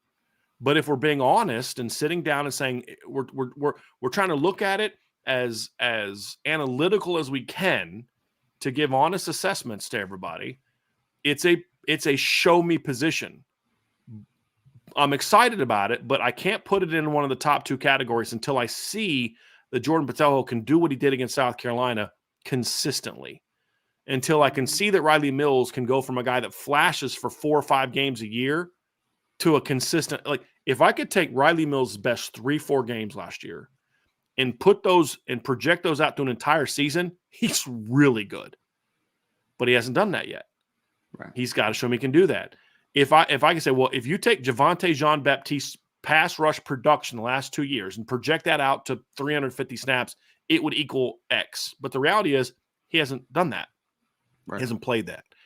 I mean, I would argue the guy that we know the most about is Howard Cross. Yes. And so to me, this is a position group that also belongs in it. They're not there yet. But I do believe it has the potential to be somewhere in category 2. I'm not sure if it can be in category 1, to be honest with you. This team is going to be determined by how close it can get to that level, though. That's really going to be a make or break for this team, whether they're going to be a really good 10-2, 11-1 type team that maybe gets to the playoff at 11-1, but has a similar result to what we've seen when they get in the playoff in the past, or a team that can get to the playoff and give those teams every single bit of a battle for 4 quarters. I think the position that's going to have a lot to do with that is going to be this one right here, is the defensive line. How much of the potential turns into consistent production? It's going to be huge, even more so than wide receiver, in my opinion. I think that this group I would categorize as tantalizing a little bit, Brian. Like you've seen glimpses of it, right? Like you mentioned Jordan Botelho in the bowl game. You've seen it, right? You've seen there's a couple known commodities on this defensive line, but there's a lot of guys that are going into roles that is just an unproven quantity at this point, right? Like you don't know what it's going to look like in this specific role. Howard Cross is the only guy returning to the same position that you can look at and say, that's going to be a good football player, man. Like that is 100% going to be a good football player in that. You know what the floor is for him. Exactly. Riley Mills, yes, he's played a decent amount of football. He was a starter last year, but he's playing a completely different position than what he started at the majority of the year last year. Completely different position. What does that look like on a full-time basis? I think it could be really good, but I haven't seen it. I don't know yet. I think it could be good, though. Javonte Jean-Baptiste played a decent amount at Ohio State the last few years, but you've never seen him in a Notre Dame uniform. You have no idea what it's going to look like, right. And especially playing that big end position. Like, what exactly is that going to look like? Again, I think it could be good, but I haven't seen it. Jordan Botelho played 100-something snaps last year. Very talented. And in spurts, he was very productive. But what's it going to look like over 350, 400 snaps? I have no idea. Joshua Burnham, you saw him like, 4 snaps last year? 5 snaps? Right. It was like a very low amount. I think he could be a stud, but I haven't seen it. What's the player that you keep hearing about? Jason Onye. Unblockable this spring. In the one practice we saw, it was pretty accurate, you know? And I love to hear it, man, because Notre Dame needs that type of dude on the interior to be a consistent playmaking presence, or a guy that is a wreaker of havoc. You need that type of guy. But I have never seen Jason Onye do that in a football game before. Mm-hmm. Never seen it, except in high school. I haven't seen it. So that's 17 sacks his junior year, which was nuts. I mean, it's Rhode Island football, right? There's a big jump from where he is in Notre Dame. So, and that's the thing is, Ryan, okay, we saw it in April. Great. That's awesome. That gives me excitement for what's going to happen in the fall. But, what you do in April doesn't automatically mean you're going to be able to do that when Ohio State comes to town, or when you head to Clemson, or when you're trying to chase Caleb Williams. And even more so when you get into the postseason and you're playing in the playoff. The potential doesn't win you championships. Production does. Execution does. Playmaking does. And so that's why that group needs to get there. And I would say present term, I like the talent. Moving forward, this 2024 class is going to be a key ingredient to whether or not Notre Dame can maintain what we've seen moving forward. So you've got the young talent needs to step up. Your 23 class, very low floors, very high ceilings. You've got to hit there. And then 25, you need to get Justin Scott, right? You need to have some success there and then build on that if you're going to get there, because I do think it's easier when you have some studs. And I think there's a potential to have some really young stars. What I don't think about the defensive line this year, Ryan, is I think they have a chance to have some really good players. What I think this unit reminds me a lot of, from a potential standpoint of the guys we expect to play, is a lot like the 2018 defensive line. There was no stars on that defensive line. Jerry Tillery was not a star. He had one great game against Stanford, and that made him an All-American. He was just a good player most of the year. Khalid Kareem, really solid player. Adi Takumba Ogundizi, great rotation player. Dalen Hayes, great rotation player. Julian Aguara could get after the quarterback. None of them were stars. You just had, as a unit, they were really good. I think this D-line has a chance to be like that. Maybe no stars, but a different guy can step up. And that was the thing I loved about the 2018 D-line, Ryan, is it was a different guy stepping up in every big game. It was Tillery that took over against Stanford in a 6-7 matchup. It was Khalid Kareem that stepped up in the fourth quarter against Michigan. It was Khalid that made the huge sack at the end of the Pitt game. Akwara had some big moments in situations. Julian gets hurt against Clemson, has to come off for a play. It's third down. And what do? They bring in Adi Takumba Ogundizi to replace Julian. He sacks Trevor Lawrence and knocks him out of field goal range, right? Like, different guy stepped up. That's what this unit needs to be, because I don't see a guy in the veteran junior, senior classes right now that is going to be a Jalen Carter or even an Isaiah Foskey by himself. What 2021 version of. But as a unit, I think they could be very good. Where I get optimistic about the future and why the 24 class is so important, especially getting Justin Scott, is between Josh Burnham and Tyson Ford in the 22 class, between the upside that you and I believe that Boubacar Traore and Armel Mukam and Brennan Vernon and Devin Houston have in the 24-3 class. If you can add one more stud talent in 24, which is Justin Scott, all of a sudden I start saying, now maybe you do have the pieces in place to have an elite defensive line. I just don't think they have that now. Right. I think if we're going to talk about this D-line being a driver of a championship, I don't think that's going to happen this year. I think it's going to be a very key ingredient that could get right on the cusp of that. But it's a D-line that can be good enough to get you there. Is it a D-line that you're going to win the title because your defensive line dominated Georgia or dominated Bama or dominated Ohio State? I don't know if it's there yet. It can play good enough with your other pieces to help you win a championship, potentially. Getting a coach that can develop the young players, whether that's Al Washington or somebody else, and landing Justin Scott in 24, to me, are the keys to the final step, which is getting it to that next level. That's my take on that. So there's two steps for this defensive line to make. I don't know if they can make both of them this year. I think they have a chance if they can get Justin Scott and continue to, get the kind of coaching that you need to maybe get there in 24 and 25 at this position. Thoughts on that? Well, from a physical perspective, it's going to look like a SEC defensive line when you start talking about the Justin Scotts, the Devin Houstons, the Boubacar Traores, the Armel Mukams. Like, all those guys look the part, right? Josh Burnham. They all look the part. Right. Yeah, Joshua Burnham obviously including that as well. Justin Scott has a much higher floor than a couple of those guys I talked about, right? So it really is going to come down to development. It really is. I mean, for as much as some people like to bag on the 2023 defensive line class, and I get it, right? I get it, because you missed out on Keon Keeley and Jason Moore. Like, I completely understand why that was the narrative and why people fought back against it. You still signed a really talented four-man class that I would put up, just from a God-given tools perspective, with just about anybody in the country. It's a top 10 easily unit on upside that maybe could argue for top 5 to 6. Would you say that's fair?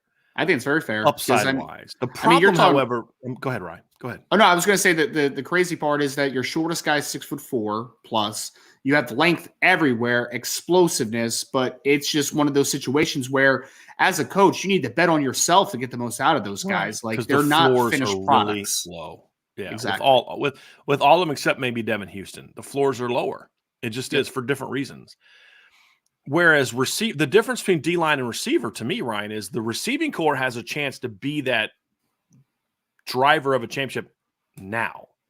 Right. The tools are there for the receivers to be that this year, not to the level LSU was. I'm not saying that, but to where can they be better than what Georgia had this year? Yeah, absolutely. Yeah.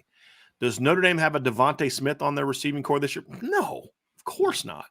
But Bama had a receiving core that won a title with Slade Bolden starting in the slot. You know what I mean? So, like, the top to bottom depth could be excellent for this group.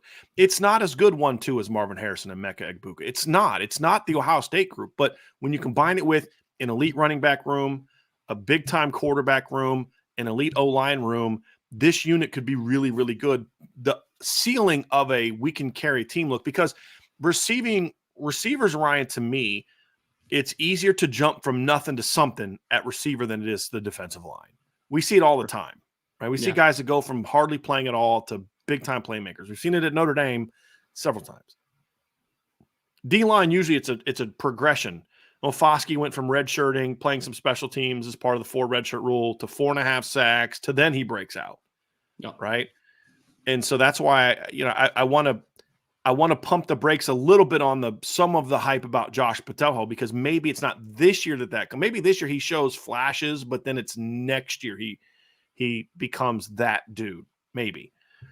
So it's just usually takes a little bit more of a jump, a progression for that to happen. But the depth of it, though, is what I feel good about, Ryan. It's like I don't need a bunch of guys to kind of play to their potential. Like, Notre Dame's going to rely on guys like Howard Cross and Nana Osafo-Mensah to be good rotation players this year and good depth players. There's no guys like that, a receiver, that they're counting on. They're counting on guys that can be dudes.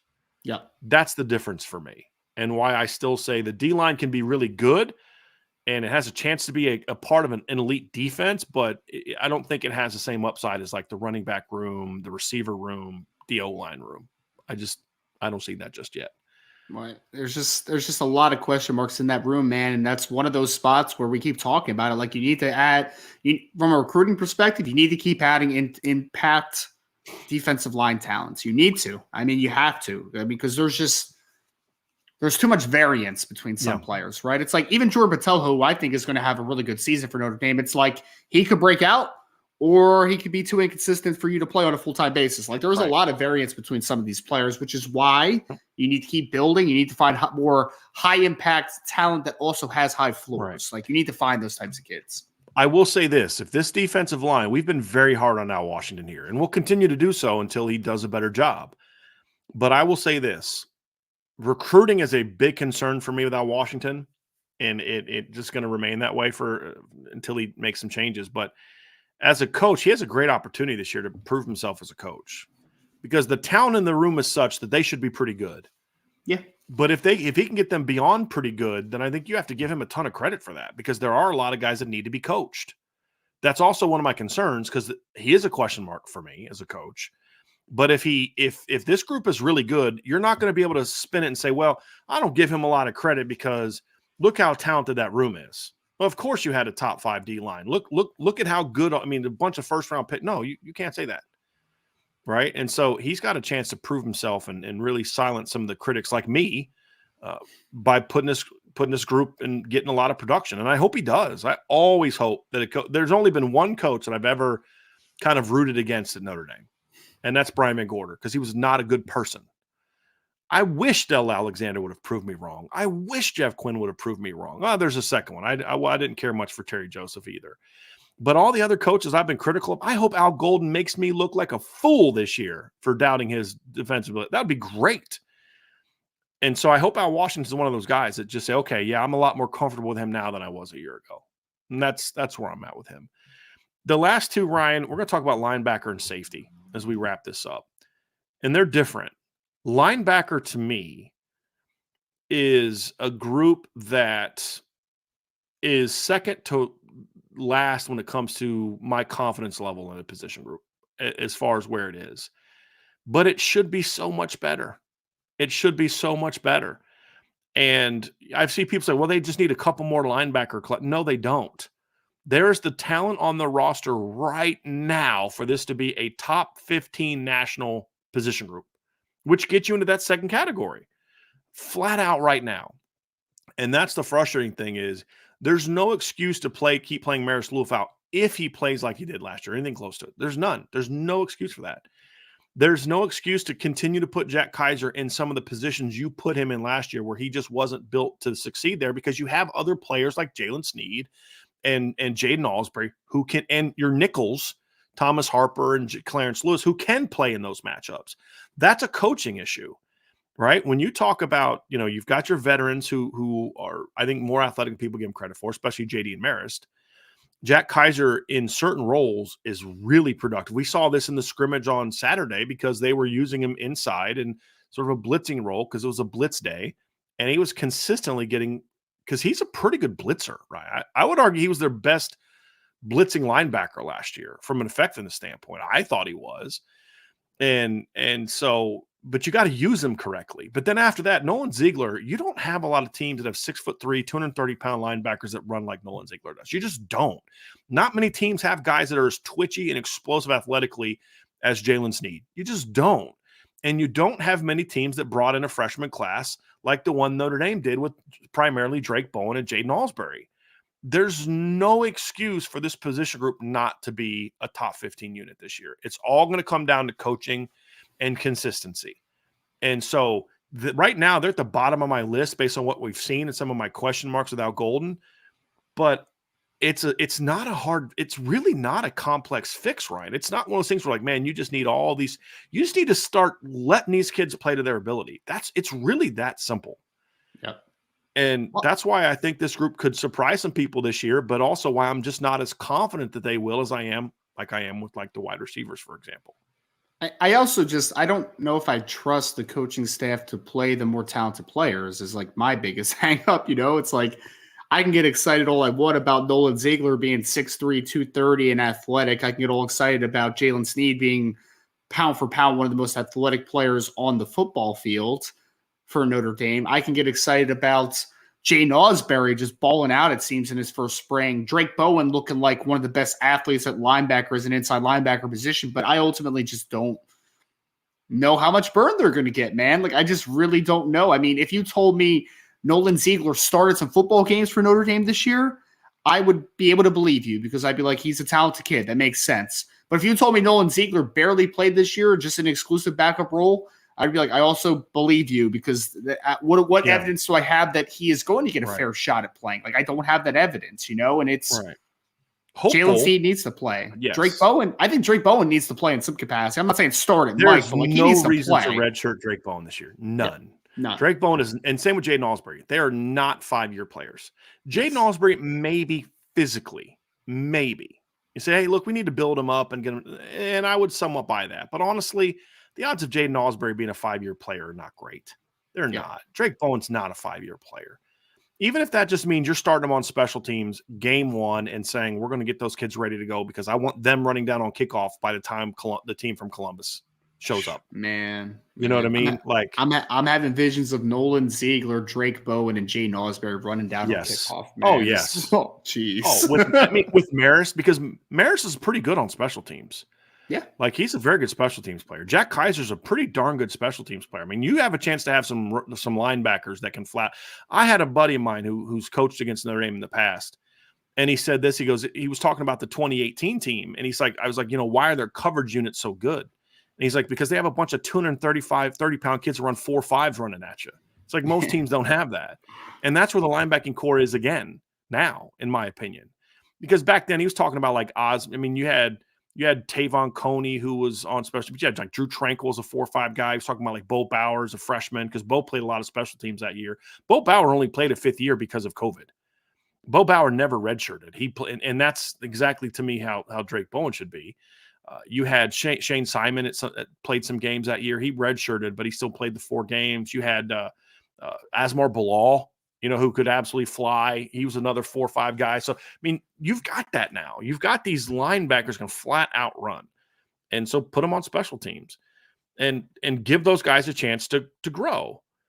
And so the potential's there, Ryan. But again, it's this word we keep using with Notre Dame right now. It's potential.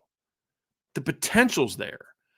But until we stop using that word as much as we are, it's going to be they were good, but that's the conversation. They were good, but if they would have done this, this, or this. And that's been the story with Notre Dame for too many years, Ryan, where it was something coaching wise or recruiting wise that was not it's just the way Notre Dame is. No, it's you allowed that to happen, and you're the reason that happened. If the linebacker if they're not a top 15 national linebacking core this year, and again, we're not talking about like top 5, top 10. They don't need to be that. Just give me top 15. Then that's a coaching problem. I'm sorry. I'm not blaming J.D. Bertrand, and I'm not blaming Maris Lewfow either, because it's not like Maris isn't trying. Right. I mean, he's trying. So if you keep throwing him out there and he keeps making the same mistakes over and over again, that's on you. That's on you as a coach. Right. And so there's just a lot of those guys, Ryan. Go ahead. I think the mission of this coaching staff moving forward, and this is just kind of overarching thing, it's not even talking as much about the linebackers, but if I'm the coaching staff, one thing that I think Marcus Freeman has done a tremendous job of since coming into the program, even just as a defensive coordinator initially, is he's raising the ceiling of expectations from an athlete perspective at Notre Dame, right? What an athlete at Notre Dame looks like. But you must also start raising the floor, right? Like, I think that's one thing, that there's too wide of a gap between what the ceiling is and what the floor of some of these players and positions are. That thing needs to verge a little bit. And when I say it merges, for people that are watching on YouTube, I'm not saying the ceiling starts to go down and meets the floor. No, I'm saying the ceiling stays high, but the floor starts raising. Right. That's what we need if Notre Dame is going to be that team, because you mentioned it early before this conversation even started about Notre Dame, is that Georgia is elite in a couple areas that we talked about, but they're also just good at everything else. Really too, good right? everywhere else. Right. It's like what was the worst position for Georgia last year? Corner, where they still have like Keely Ringo and stuff. Like, come on, man. Like, that's the worst. All right. The worst spots, Kenny McIntosh and Dejon Williams and Branson Robinson. Like, it's still very good. It's just and Kendall Milton when he's healthy. And exactly. Yeah. And that's where Notre Dame's got to get to, and they're not there everywhere yet, Ryan. But I think with these positions, like somebody said in the chat, somebody said they said with an inexperienced D-line, we need the linebackers to play lights out this year. I don't think Notre Dame has an inexperienced defensive line. That's not an issue. Experience, it's proven production. None of these guys have been in the roles that they're going to be asked to do. Jordan Patel's played a lot of football at Notre Dame. Yep. Riley Mills has played a lot of football. Junior Tuihalamaka played a decent amount of football last year. He played at some Viper late in the year. Howard Cross has played a ton of football. Gabe Rubio played a ton of football last year. Javante Jean-Baptiste has played a ton of football. Nana has played a ton of football. Even Alexander Ahrensberger's gotten some playing time. They don't have an experience problem. They have a lack of proven production problem. That's the difference. And so I think that's where the conversation is with the linebacking core. It's you just got to be the best version of yourselves consistently, because there's a couple games we could point to last year where I said, man, if I could get that out of Maris Lewfow every week, you got something. You know, J.D. Bertrand is sort of the opposite. J.D. had some really bad moments, but overall was a pretty good linebacker, I thought, for Notre Dame last year. You got to clean up those bad moments, though. Jack Kaiser, for me, was more of he had one really bad scrape against it was, I think, Cal, that resulted in like a 20-something yard run. Where you're like, what are you doing? Outside of that, Jack's issues were more of, why are you putting him in that position? Not so much Jack doing something wrong. And if you start using Jack more of he's really good here, and that's what it boils down to. I don't think Clark Lee was necessarily a guy that was successful because he's so wicked smart. I think Clark Lee is very smart. But where Clark was good, especially his first couple of years, I didn't think his last year was as good, because I think he kind of knew he was going to kind of be out. But what I thought made the 2018 team so successful, for example, Ryan, is, yeah, there was stuff they had to learn, but his whole thing is, I'm going to tailor what I'm asking these guys to do around what they can do. And I've made this point before. I sat with Coach Lee and I was interviewing him, and we ended up talking ball for like 2 hours. It was great. The SID left. That would never happen now. But we just talked ball for 2 hours, and he's told me a story. He said, he's like, I'm sitting here, I just taken over, and we're going over our roster, and all these coaches are just kind of like talking about, well, this guy can't do that, and this guy can't do that. And he's like, everybody stop talking. Everybody stop talking. Stop telling. This is what he said to them. Stop telling me what these kids can't do. Tell me what they can do, and we'll build our defense around that. And if Al Golden takes a similar approach, this is what I believe in as a defensive coordinator, but I'm going to tailor it to what the guys that I have right now can do, then I think this defense is going to surprise some people and because it wasn't bad last year. It wasn't as good as it needed to be or had been, but your defense played well enough for you to win 11 games last year. 11 games last year. And I'm talking regular season, not bowl game. I'm talking regular season, because you didn't give up 38 points on defense against South Carolina. They scored 3 non-offensive touchdowns in that game. Okay. You played well enough to win every game except USC. They didn't play well enough to win that game. You held Ohio State to 21 points. 21 points. Your defense played well enough to win that game. You lost a game to Stanford and only gave up 16 points. You only gave up 19 offensive points to Marshall. Defense isn't why they lost 4 games last year. Defense is why they lost 1, kind of, because offense didn't help much. Yeah. So your baseline's still good. We're talking about winning a championship. They didn't play championship football last year. And so if the biggest questions we have on this team are defense, and that's what turns out to be true in the season, then this team's going to be really good. But those questions on defense getting answered are going to be the difference of if this is a 10-2, 11-1 team that goes to the postseason and gets beat, or if they're a team that can finally take that step. That's what we're going to find out. And so linebacker is a position it has a chance to get there. Here's the position group that I'm most concerned about, future-wise. But I'm not sure if I'm as concerned about it this year. I'm back and forth, Ryan. It depends on the day. Yeah. And that is this. Safety. It's the last position group to discuss. Because I think the safety group was solid last year. I think it has a chance to be solid again this year. Solid doesn't win you a championship, though. And that's what the standard of what we're discussing today is. I don't think the safeties are going to be bad this year. I think they're going to be fine. The question is, can they be good enough to go beat Georgia? Can they be good enough to go beat Bama? Can they be good enough to beat Ohio State, USC, and Clemson, or at least 2 of those 3, and then beat everybody else? Are they good enough to beat Michigan? Are they good enough to beat, Oklahoma? Are they good if Oklahoma bounces back and gets back to the way they used to be? All those teams, Ryan, that's a position group I'm not sure about. And what I need to see is I don't know if there's a lot they can do this year to fix it as far as the future. This is the one position group left on the roster, Ryan, that I would argue is a traditional Notre Dame position group of the last 20 years. And what I mean by that is if everything goes right, you got a chance to be pretty good. Because if your starting lineup is Xavier Watts at his best and Ramon Henderson at his best, and then veteran DJ Brown is a rotation guy, and then, maybe you move somebody over, whatever the case may be, that's a pretty good safety core if everything goes right. Yeah. Like they can't afford an injury at all. No. They can't afford Ramon being inconsistent. They can't afford there's just the margin for error is razor thin with the safety depth chart. That's my biggest question mark, and I don't know that there's anything that they're going to be able to do to fix that right now. And it's going to require recruiting down the road to fix that. And they had a solid safety class that took a big hit when Brandon Hillman couldn't get into school. Took a big, big hit. You got a chance to have a really good safety class in 2024 if you can get 3 of, the Kennedy Urlacher, Jalen McClain, Davis Andrews, DeJuan Lane, Marquise Gallegos. Give me 3 of those 5, and okay, you're on your way. But this is a position group to me that still looks very much like a traditional Brian Kelly and then pre-Brian Kelly depth chart, which is, maybe it could be good, and on paper it has a chance. But if one thing goes wrong, you're screwed.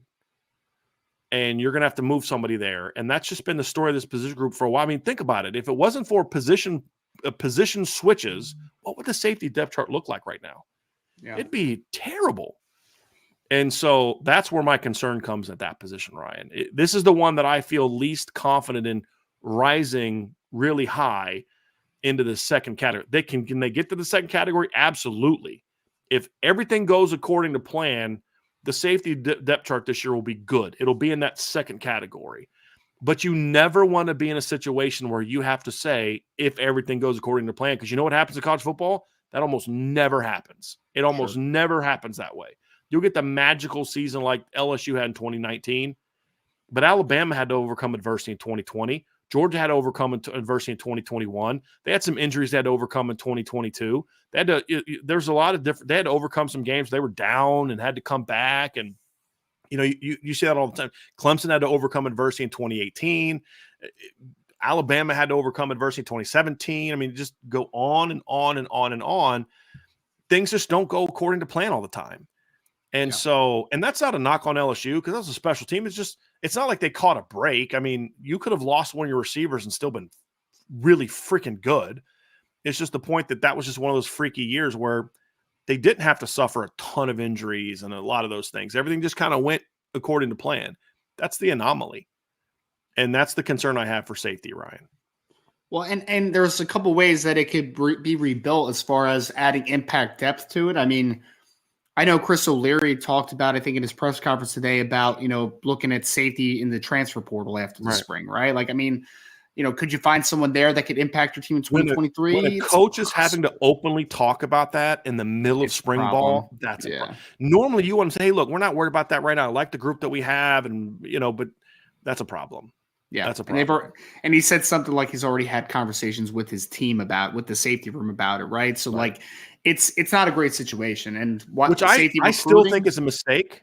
I don't think there's a safety in the portal that I could think of that could help you more, in my opinion, than Clarence Lewis. And I don't know why they're so hesitant to make that move. I have no clue. No clue.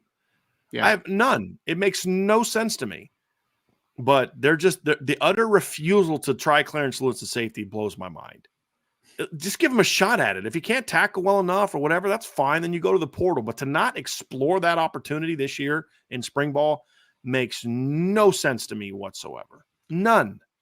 None. You know what else is a little troubling about the whole situation too, Brian, is I think that most of us, and for I think pretty good reason, have just kind of penciled in that Xavier Watts is going to be a breakout star this year, right? Where you're just like, yep, he's going to be a dude. Well, what if he isn't? What if he isn't? What if he gets injured? God forbid. Like, there's situations that happen where you're like, man, our best safety on the roster is Ramon Henderson. And what if he doesn't become more consistent? Like, what if he doesn't? You have no answers at that point. Mm-hmm. Then you're just like grasping for straws. We're like, I need someone to move now out of desperation instead of being proactive with it. Or, maybe Ben Minich or Don Schuler need to play as freshmen and maybe they're not ready. Like, you're just in a situation where you have to kind of force the issue, but not forcing the issue because you want to or that you think someone's ready, forcing the issue out of desperation. And you never want to get desperate to make a move like that because that's where bad things usually happen. Desperation kind of breeds that, right? So I think that for me, it's just a really tough situation because, again, like you said, we could be in a situation looking back where we're like, man, Xavier Watts turned into one of the best players on the defense, and Ramon Henderson was solid, and we're all good there, right? But that is still – it's like that situation we talked about last spring where you're like, yeah, well, if all this stuff hits, it's going to be really good, right? But then what's the chance that a few of it doesn't hit or all of it doesn't hit? I mean, you're just putting a small margin for error for safety to become a very big issue. Because, I mean, honestly, what's the answer? What's the answer if Xavier Watts, God forbid, gets hurt? What's the answer? I don't know what the answer is. I don't think the coaches know the answer right now either, which is unsettling to be where we are right now. Well, and that's kind of, Ryan, where you say that and you've had 2 years. Oh, go ahead. Yeah. Oh, no, I'm sorry to cut you off. I just saw, like Michael said, like you can move Thomas Harper. You can, but then what happens at nickel? Thomas Harper you did not recruit Thomas Harper to Notre Dame because of what he did as a safety. You recruited Thomas Harper to Notre Dame because of what he did as a nickel. So now you're hurting yourself at another position to fix the safety position, and that makes no sense. He was not recruited to play safety. He was recruited to play nickel. That would also hurt another position. Yes. Because then what are you going to do at nickel? And now you're talking about you're not as good. Look, Clarence Lewis can play some nickel. He's not as good as Tariq Bracy was. Thomas Harper can be every bit as good as Tariq Bracy was if he can be healthy. And that's the problem. You can't get in a situation where you got to hurt yourself at one position. It hurt them at receiver last year, Ryan. It did. Not being able to put Xavier Watts at wide receiver hurt your wide receiver room last year. Yeah. But you had to, because you also weren't very deep at safety. And you knew that once you get through this season, you knew you were going to lose Brandon Joseph. You knew you were going to lose Houston Griffith. Then you probably thought you were going to lose DJ Brown. And so you're just in one of those situations where you couldn't move him because you knew you're going to need him this season and in future seasons. So it's the position clear that I'm most concerned about. And Chris O'Leary is going to have to really step up this offseason as a recruiter. And yeah, right now, they need to go to the portal if they're not going to move Clarence Lewis. I still think that's a mistake. I don't get that, but that's just where they are. We can complain about it all we want, Ryan, but we can't. Us complaining about it's not going to change the fact that they're not going to move him. Yep. And so, yeah, they're going to have to look at the portal. But it's so odd for a position coach to be openly talking about that. And he said all the right things. It's not a weak link and all this other kind of stuff. But when you're talking about kind of going in a situation where you're openly talking about the transfer portal, you're saying a lot without maybe not exactly saying it, right? Like you're making a statement by having that conversation, and you can't dispute that, right? Like he doesn't have to tell us that he's worried about the safety depth when in the same breath he's talking about having to go to the portal out of necessity. Like that's kind of where we are right now. So it's unfortunate, but that's where we are. So, Ryan, that's kind of where I am. I feel like right now, to wrap up, Notre Dame has, and we're going to get to a mailbag next, so we're not going anywhere. But to wrap up, I think comfortably we can put the running back room, the offensive line room, and the cornerback room in the category of can be championship drivers. Yeah. Quarterback is up for debate, but we're confident that it can get there this season. Receiver tight end is a position group that I'm comfortable right now putting in that sort of, it can be a key contributor because of track record and talent in the room. And then when I look at the rest of the position, Ryan, there's two types of not there yet. There's the not there yet because we haven't seen it yet. That to me is receiver and D-line. We haven't seen it yet, but the potential is there for it to be in that second category. Receiver, maybe even sort of in the first category, maybe. I think that's probably asking a little bit too much in this season. I think it can definitely be like a high second category for sure. And then maybe 24, it can jump up and be that group. But there's a lot of talent. Same with the D-line. Linebacker, to me, needs to be squarely right in the middle of that second group because that's where being a top 15 unit, Ryan, to me, puts you in the middle of that second, key contributor category. You're not on the verge of it because to me, on the verge of it, you got to be top 10. And then top 5 is when you're in the first group. I mean, if you're a top 5 unit in the country, you're in that top group. I think Notre Dame has a top 5 running back room. I think Notre Dame has a top 5 cornerback room. I think Notre Dame has a top 5 offensive line room. I think they're borderline top 5 at quarterback. We just need to see Sam, like you made a great point, Ryan. Like if Sam would have transferred after 2021 and started at Notre Dame last year, we would know and we'd be having a different conversation. We'd be having a different conversation about a lot of things, including Notre Dame's record last year. But but it's got the potential. But we're trying to be if there's any doubt in our minds, we don't put him in that group. I think because if there is any doubt, then they can't be that. They can't be that, right? But they're there in that category. I think when I look at the receiver room right now, they're top 20 with the potential this season to quickly jump into top 10. Can they be top 5? I think they might need another year for that, in my view. So tight end room, I think they're top 10 right now with a chance to be top 5 when everybody gets proven. Now, the question is going to be, can they be top 1 or 2 like Georgia is or like Notre Dame was last year? No, I don't think so, but they don't need to be. That's the difference. Georgia's tight end room needed to be as good as it was last year because they didn't have an elite receiver room. Notre Dame needed Michael Mayer to dominate last year because they didn't have the production at the other positions. Notre Dame can ask its receivers this year to be more complementary than they did last year. But that's also why it's important for the receivers to step up. Because if they don't, I don't think Notre Dame has a tight end room that can carry the team, which is why I don't have them in that category anymore. Sure. And so, I think that's the other part too, Ryan, is D-line, I think right now is top 25 nationally, maybe top 20, just on potential and what we have seen from these groups. It needs to be – I'm very confident that it'll be top 15 pretty quickly. The question is, can it get to top 10 or not? That's the question mark. Linebacker room, same deal. It's top 25 right now. I'm confident that as long as it's just do the basic stuff as a coach, they'll be top 15. And if Al Golden really handles things right, they can be top 10, in my opinion. Top 5, no. They don't have the talent right now to be top 5 because all their best players are still a little too young for me to think that they can be top 5. That's my opinion. You may disagree, and you can if you want. Safety position group, to me, has no shot at being better than top 20. Agree. But it goes back to our earlier point of you don't need every position group to be top 10 to win a championship. You just need to make sure you don't have any that are top 30 or top 40.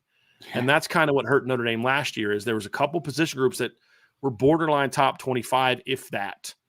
And that's the thing about Georgia. Georgia doesn't have a single position group that's top 25, like down that low. They're all top 10 to 15, every single one. And and then you have a bunch of them are in top 10.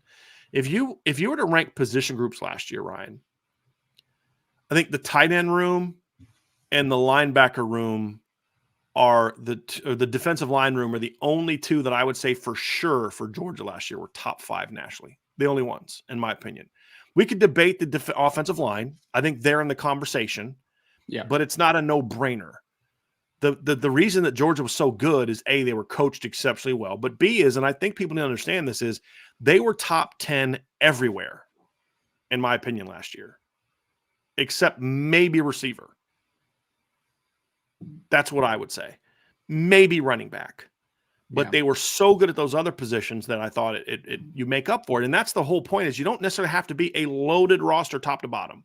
You have to be really good everywhere and have a couple at the right spots to be good. But the point is, two of the positions we were having a conversation with about Georgia being top 5 last year was D-line and offensive line. And that's the key. That's the key for Notre Dame. Paramount. Yeah, right. It's really paramount. Right. Because also you were replacing 3 linebackers that had played the year before, right? And I mean, the Dumas Johnson kid and then the other kid, number 2, is it Smal Mondin, I think is his name, yes. Right? Like you have those 2 guys coming that were first-year players. They're both sophomores.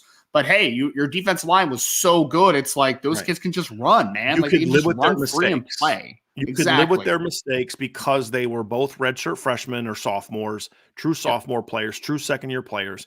You could live with their mistakes because you were so good everywhere else. Yep. Whereas when Notre Dame's linebackers made mistakes, they didn't have a safety room that could overcome it. Notre Dame safeties were really good when they could play within the framework of the system. But when they had to make plays to overcome the linebackers, they weren't good enough to do it. And that's the problem. And Dumas Johnson and Munden ended up being very good players for them last year. They ended up being productive. And now you're going into this year where you're like, that's one of the better duos in college football at linebacker returning in 2023. I mean, it's a cyclical thing, but it works. And the one thing that is not cyclical, that is very much linear, is that Georgia's defensive line is again bananas in 2023 than it was in 2022. That's where they are built. And that's why they have been consistent and won 2 straight national championships, because the most important positions they've been very good at. Winning inside out is where Georgia has really dominated the game. Because what do we get told all the time? To win a championship, you need a generational quarterback or top 5 quarterback. Well, Georgia just won 2 without that. No. Yep. Well, you need elite playmakers on the edge. Georgia hasn't had that either the last 2 years. Haven't had that on the perimeter. Oh, okay. Well, okay. You need elite corners. Haven't had that either. Very good corners. No, where has Georgia been elite? The trenches. Yep. But the point is they're really good everywhere. Yes. And then they've been elite at like tight end. They were elite at tight end this year. There's no doubt about it because they had multiple guys that can make plays.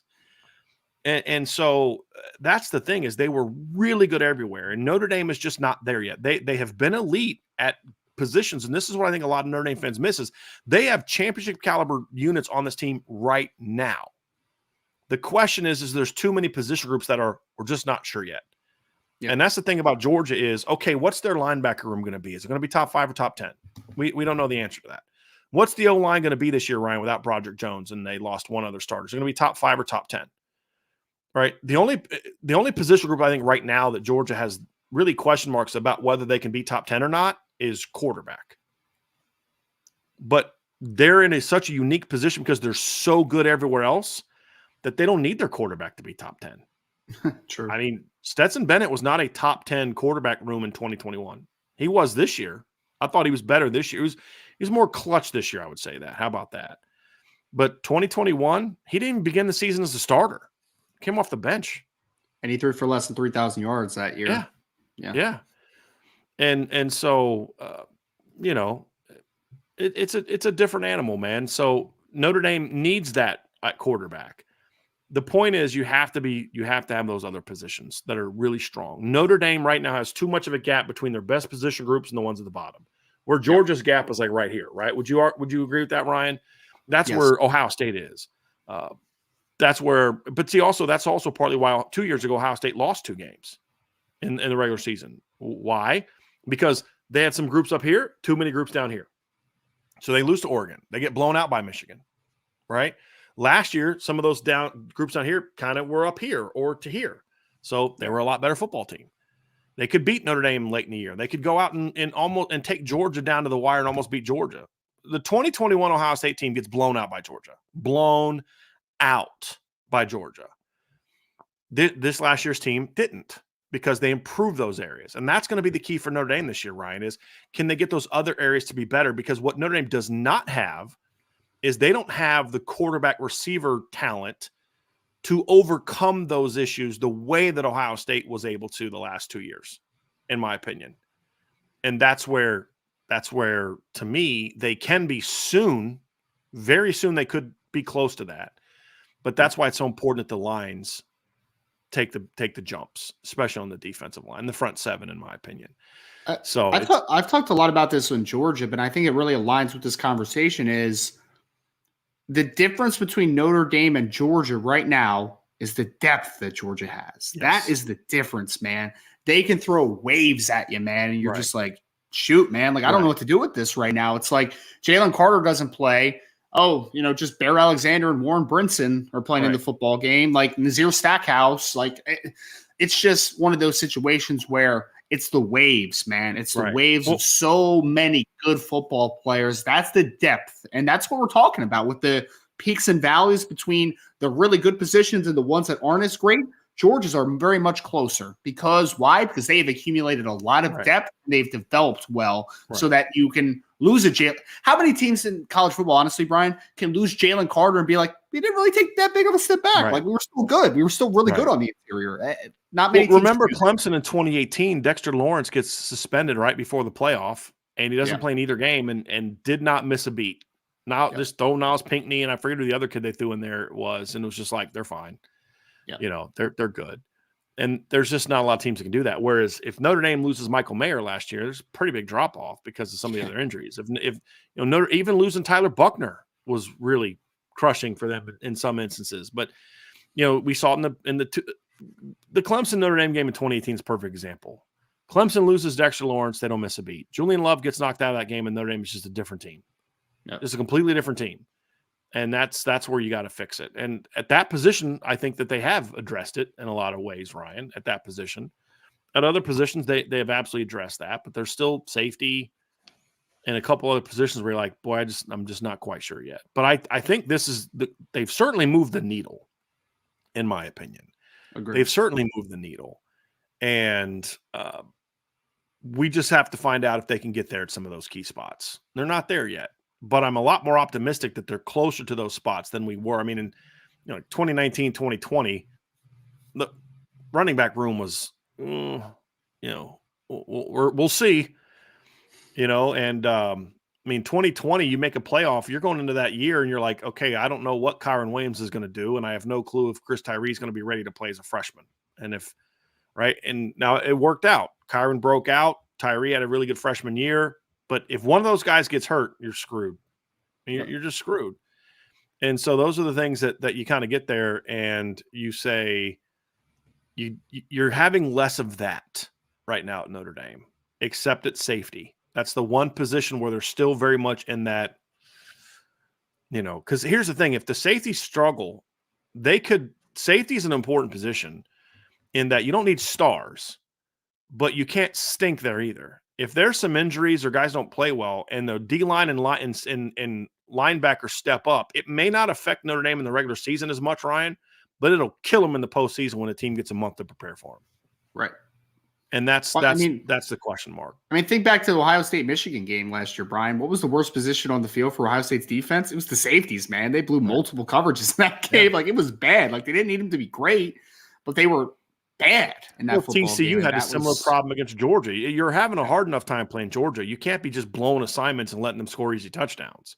Yeah. Right? And the other difference is when TCU blew coverages, Georgia's quarterback took advantage. Yep. When Georgia blew coverages, TCU's quarterback did not take advantage. And that's the difference. Or one of the many differences in that. But TCU had a very thin margin for error. Yes. Georgia did not.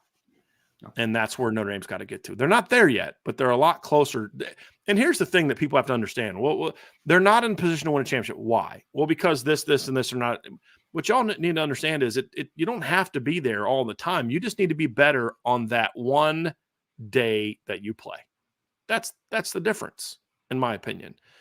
And it was Clemson really 44-16 better than Alabama in 2018? I don't think so. No. But they were on that day. Was Ohio State like 49-28 better than Clemson in 2020? I don't think so. They were on that day. And that's the key. If TCU and Michigan played a week later, I think Michigan beats them by 17 points. But that didn't matter what they would have done if they'd have played a week later. It just mattered what they did that one time. And that's kind of where I'm at, Ryan. You don't have to be the more Michigan has not been more talented than Ohio State each of the last two times they've lost to Ohio State. Would you think that? Do you think? No. But they match up at certain spots very impressively, and Michigan can play in the trenches. What did Michigan's championship playoff runs the last years be built around? O-line, D-line, running back. Yep. And good secondaries, but not great secondaries. Good linebackers, not great. Okay quarterback play. Okay receiver play. Good tight end play. Sound familiar? So that's kind of where I'm at. We'll see if they can get there or not. That's going to be the big question, and that's what's going to be so fun about this team. But I think what we see is Notre Dame is without question, in my opinion, and every data point backs us up, to me, is a top 5 program. It's just right now the gap between 5 and 2-1 is still pretty large, in my opinion. Agree. It's closing, but it's still pretty large. This year, we're going to find out just how much Notre Dame can close the gap. And it's going to be fun. And we have a schedule that's going to – there's no masking where you are like there was in 18 and 19 and 20, and especially 2021. There's no masking your warts with this schedule. There's not. And I'm not even talking about just Ohio State, Clemson, USC. If you have some of the warts Notre Dame had in 19 and 20 and 21 and 22, you have to worry about them being exposed against NC State. You have to worry about them being exposed against Duke.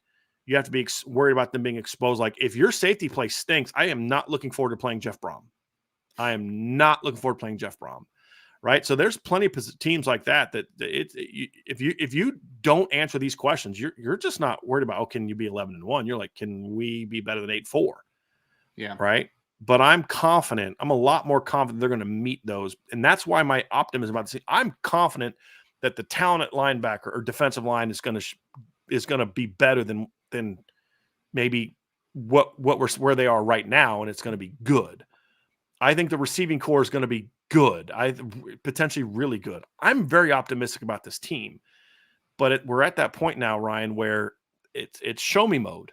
It's show me mode. And some of the things we're hearing this spring give me a lot of optimism. We're hearing we've been saying this for over a week now about Jason Onye. That makes me very optimistic. I've heard some things about Jalen Sneed and some certain packages makes me very optimistic.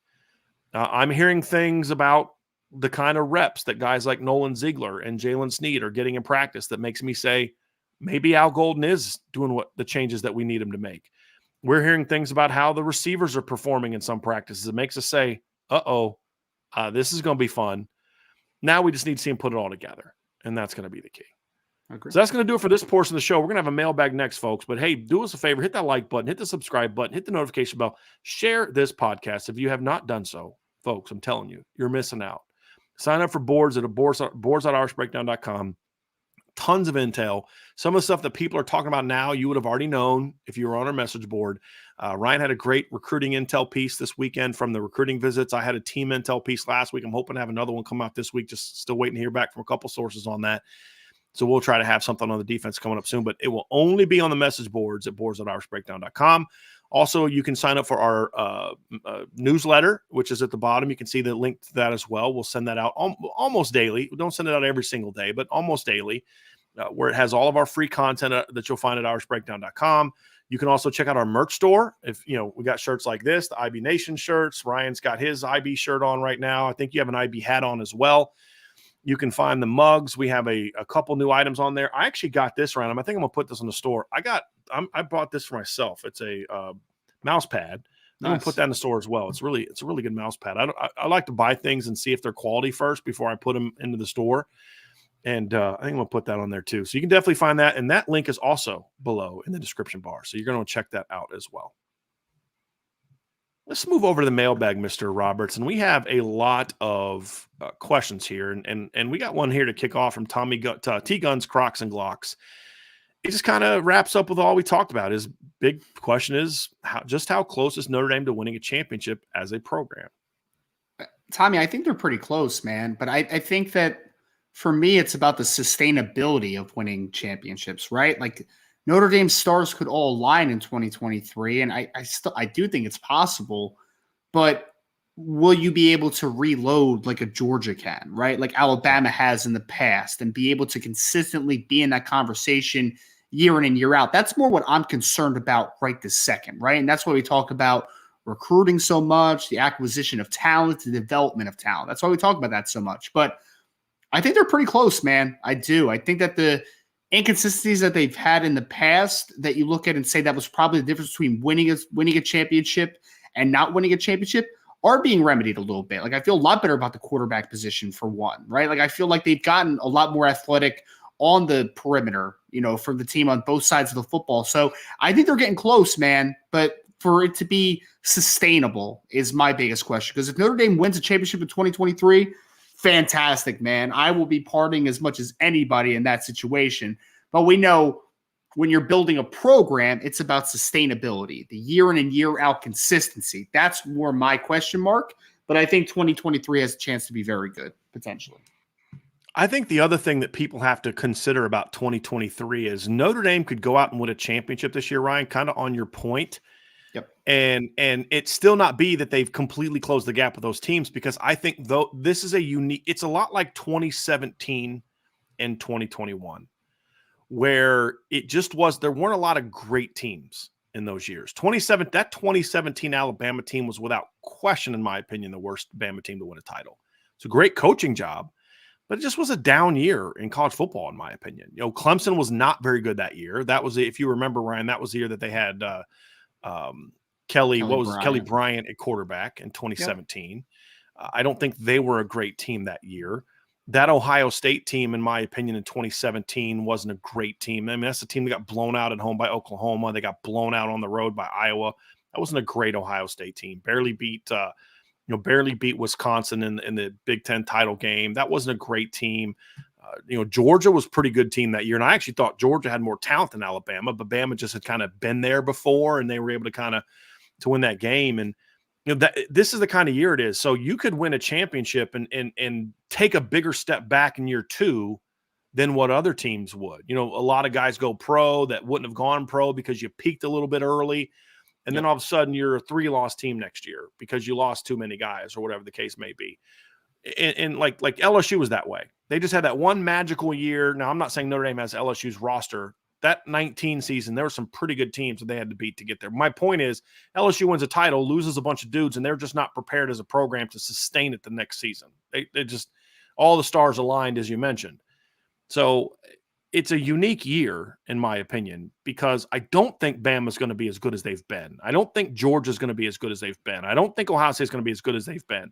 But they're still going to be really good. It's just this particular year, I think the gap is closed because they're taking a step back in some important positions, but they could easily widen the gap back again in 2024 if Notre Dame doesn't do what they need to do. Does that make sense? Like Notre Dame, the gap between Notre Dame and those top teams in 2015 was not very wide at all. But in 2016, it was mountainous because it's the sustainability that you talked about. And the 2012 team was probably as good as everybody in college football in 2012 except for Alabama. Right. But in 2013, they were mediocre because they lost a bunch of dudes and the sustainability wasn't there. And that's the big question mark. So even if they can compete to win a championship this year, I think they can if certain things go right and they catch some breaks. I absolutely think this team is capable of winning a championship. The schedule helps. 2 of your top 3 opponents are at home. Yep. And two of your top 3 opponents are breaking in new quarterbacks. Got some new coaches on the schedule. Georgia's going to have a new quarterback. Bama's going to have a new quarterback. Clemson's going to have a new quarterback. Ohio State's going to have a new quarterback. When have we ever seen all the big teams having new quarterbacks? It just doesn't happen very often. It's been a while, man. Yeah. And so, but that doesn't mean that they've arrived to the sustainability that other teams will have arrived to. Now, could that help them get there? Sure, because they'll be able to recruit a little bit better. But there's still a lot Notre Dame would have to prove, even if they're like, let's say they go to the title game and they go toe-to-toe with Bama and lose. Does that mean that they're now back and they're going to be a playoff team every year? No, it doesn't mean that. No, it doesn't. There's still things that they have to prove that they can, lose some certain guys and keep it rolling. That's going to be the question mark. I'm big on the law of averages too, right? The more consistent you are and a title contender, the more chance you have to win the championship, right? It's like if Notre Dame's really good in 2023, but maybe go to a little bit of downslope, you might have a chance to win a championship one season, but you don't have it for 3 to 4. If you have a chance to win it in 3 to 4 years, then maybe you win one. I'm really big on the law of averages, and I think that's the best way to win a championship is to consistently be in that conversation, man. Like, you don't want to be in that conversation 1 year, then not for 2 more years, and then back in. And the sustainability, I think, is the biggest thing that you talk about in that instance. And here's an example of that, Ryan. Let's just say hypothetically that Notre Dame goes out and wins a championship this year, just for argument's sake. And I'm not saying I'm predicting that right now. I'm saying they have a shot. I'm not predicting it. They're doing it with a quarterback that got developed by somebody else.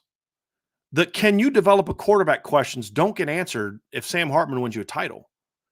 You're still in we need to recruit someone who can develop quarterbacks. Because then if you look at the last 3 years, 2 of your 3 best seasons were with a grad transfer quarterback. That's not where sustainability comes from, in my opinion. It just isn't. And so Georgia's title this past 2 years were won by a guy that transferred in from like a JUCO, basically, right? But he was a guy that got developed at Georgia, right? Clemson's championships came from a place where they were developed by that program. Bama, for the most part, has been quarterbacks developed at Alabama, right? You've had the one-year wonders, LSU with Joe Burrow. But when it got back to now you got to win with guys you've developed, they couldn't do that.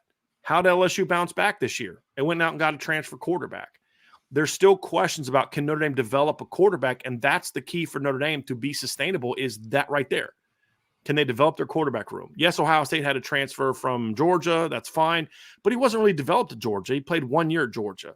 But the rest of their quarterbacks before and after him have all been guys that have been developed at Ohio State. There's a level of, they have a track record of guys that have their 2014 title team, all guys that they recruited and developed. The 2000 and this past year, the team that they had this year recruited and developed. Ohio State had very few transfers. Their transfers were depth fillers. It's the nickel kid from Oklahoma State. They're still Georgia and Ohio State are still programs that understand you go to the portal to fill holes. You build your team through the high school level. And I think that's why there's more sustainability. So there's still the quarterback question for me too, as far as the sustainability. But can this particular team, if they get hot, win a championship? Yes, I think they can. Am I predicting it? No, I'm not predicting it, but I think that they can. So that's a little bit of a different. Here's a little fun question here from T-Guns there, Ryan. T-Gun says, do y'all prefer flippy floppies or do you rock out with the Crocs out? I'm not a Croc guy, so flip-flops by default on that one, Tommy. I mean, I'll wear flip-flops around the house. I mean, I have a pair of, I think, Adidas ones. I'm not sure. My wife bought them for me. Like slides or flip-flops? Slides. Yeah, I like don't slides flip-flops are the ones that have like the thing through your toe, right? Yeah. I don't wear flip-flops. I'll do slides. Here's a weird thing about me that people may not realize. So I have my wedding ring right here next to me under my computer. I don't wear it and I don't wear chains. I don't wear watches and I can't wear flip-flops because I have this weird thing where I don't like things that are like I can feel a ring and it just drives me nuts. I don't like watches. I can just feel them. Like I tried earrings and I just didn't like those when I was in college. And it's weird. I don't like things that are kind of on me like that. And I hated the feeling of having, I tried flip-flops once when I was a kid and I hated my mom bought me like the cheap dollar ones, that you just buy to go to the water park. Right. Yeah. And I couldn't have that feeling between my toes. It just was freaking me out. I hated them. I haven't worn them since. So if those are flip-flops, I don't wear flip-flops. I'll wear slides. But the shoes that I have now that I wear a lot, Ryan, which I think are great, I wear UFOs. My wife got me a pair of those. She told me to try them out. And they're like, you slide them on. Like they're kind of like Skechers is the best way I can explain them. But they're so comfortable and they really help me not to have I had really bad stress fractures in my shins my freshman year of college because I was starting at receiver and I got them in fall camp. I got like shin splints and I didn't want to tell anybody because I'm like, I don't want to lose my starting job. And it got to the point where I went to the doctor at the end of the year because it just got so bad I couldn't walk. And she puts up the scan and she goes, everywhere you see black is everywhere you have stress fractures. And I swear to Ryan, there's hardly any white. And she's like, you can't play anymore. I'm like, what do you mean? I can deal with the pain. She's like, no, you're a hit away from your shin shattering. So since then, I've always had problems with my shins. Like if I run or if I have shoes that don't fit great. But these UFOs, man, they're great. So they're kind of like Crocs, but more tight fitting and more look like shoes. It's the best way that I can explain them. I dig those quite a bit, but Tommy's definitely a Croc guy. Definitely a Croc guy. Yeah. Crocs and Glocks. And I'm a hard pass on both of those. I'm a SIG guy. You know that. So, yeah, I got to pass on both of those there, buddy. All right. We have a super chat here from JKR Myers. Thank you, JKR. Thank you so much. It says, maybe I'm sick, but I rewatch the Marshall Stanford post-game shows whenever I start to feel too good about Notre Dame football. Yeah. How do our new coaches ensure we avoid a disaster early in the season? First of all, JKR, I'm going to tell you, don't be like that. There's nothing wrong with being in a good mood. There's nothing wrong about being optimistic. There's nothing wrong with experiencing joy. You don't need to do something that's going to make you feel bad. Like, I don't understand this. Then it's like, I'll put something on the board. I put that thing the other day on the board about how the last 2 years, there's only been 3 teams that have recruited top 5 classes in the blue chip ratio. And like the first response is, yeah, but we're still not as good as Alabama and Georgia.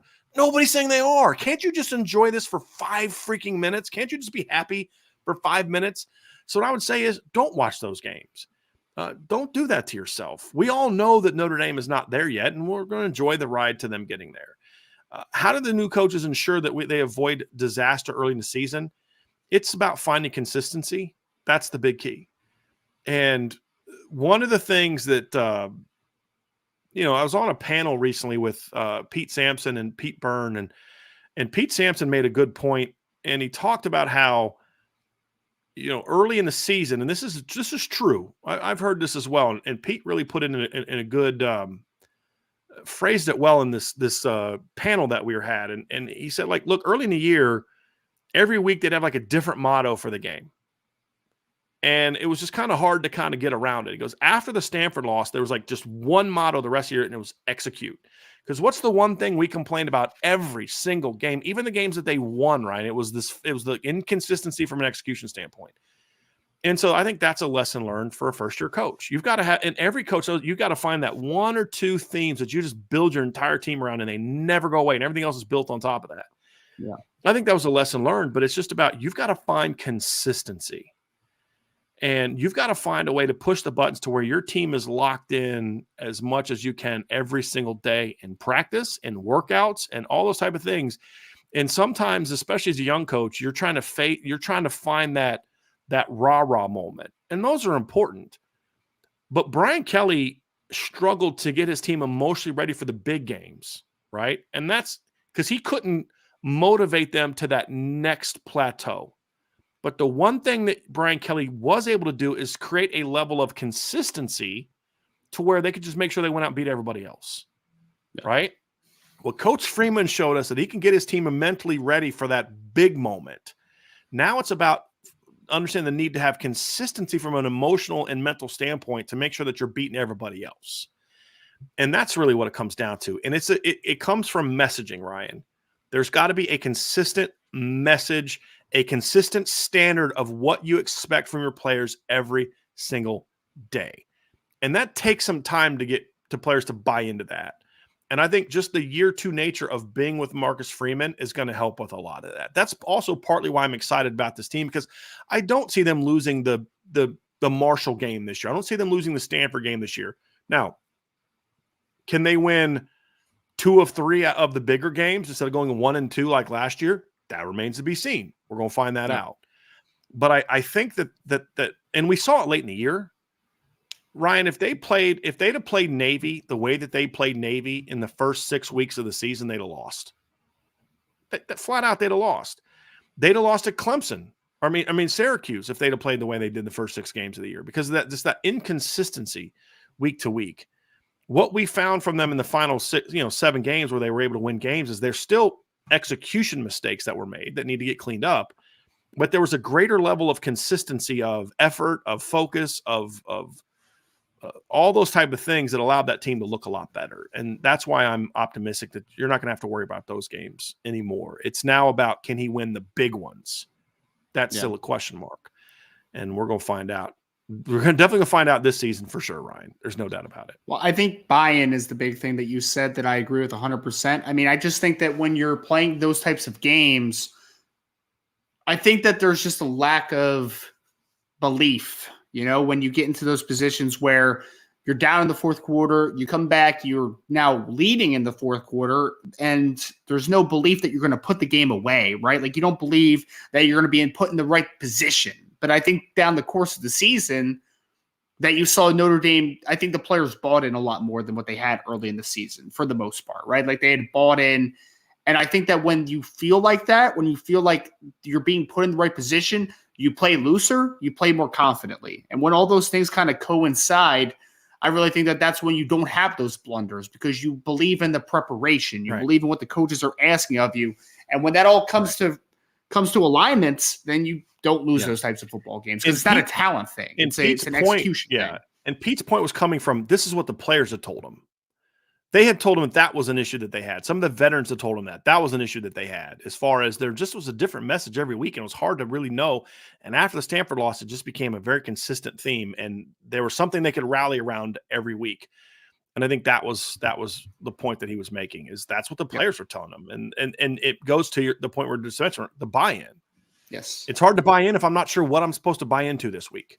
Yep. Right. And that's where the consistency has to come from. And that's the issue with Al Golden, is week to week, you're just not sure what it's going to look like.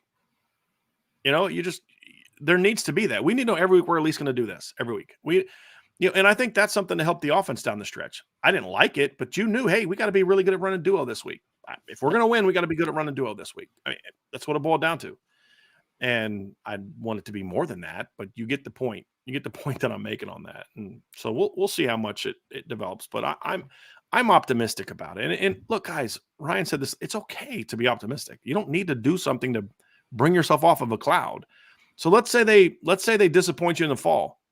Then don't miss out on the 4 months of joy that you can have experience now being excited about this team. Don't make yourself unnecessarily, off. This is what off season is supposed to be. It's the fun time of the year where we talk about all the good and excited we are. I mean, it's okay to enjoy life, guys. I know that we live in a culture now that basically says you've got to be miserable and want to try to scare you. Everything is going to kill you now, right? Don't add to that, right? Sports is supposed to be fun, right? So you don't need to do something to make yourself feel bad. Just enjoy it. Enjoy it till they give you a reason not to enjoy it. That's what I would encourage you to do. But very good question, and I very much appreciate the super chat. Very, very much. From Quinn Kibler. Quinn, thank you for the question. Where are we on this compared to last year? Further down the road, the same, steps back? Oh, definitely further down the road. I mean, just the quarterback room alone and the fact that Marcus Freeman has kind of learned his lessons from last year, which you knew was going to happen when the first-year coach, win or lose. Those two things alone, Ryan. And then I don't know what Joe Rudolph's going to do with the offensive line, but he's stepping into such a better situation what Harry Hiestand inherited. Yes. And so it's just about don't screw it up, where you don't have to fix broken things.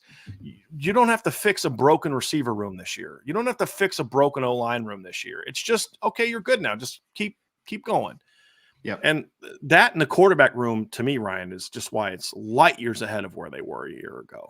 Well, it comes back to the negative conversation you just had, Brian. Like, people hyper focus on the worst of it, right? It's like the safety depth that we talked about, right? It's like, wow, oh man, can we win games with the safety depth? And it's just like, but what about the quarterback play that should be much better this year? What about the fact that you're bringing back the best left tackle in all of college football this year, potentially, right? Like, what about the dynamic running backs that you bring back this year? There's a lot more positive than negative around the Notre Dame program, but I just think that we hyper focus a little bit too much on the couple things we don't have, and it's like, but you can win with the other things you do have. Like, it's not all doom and gloom, to your point. Right.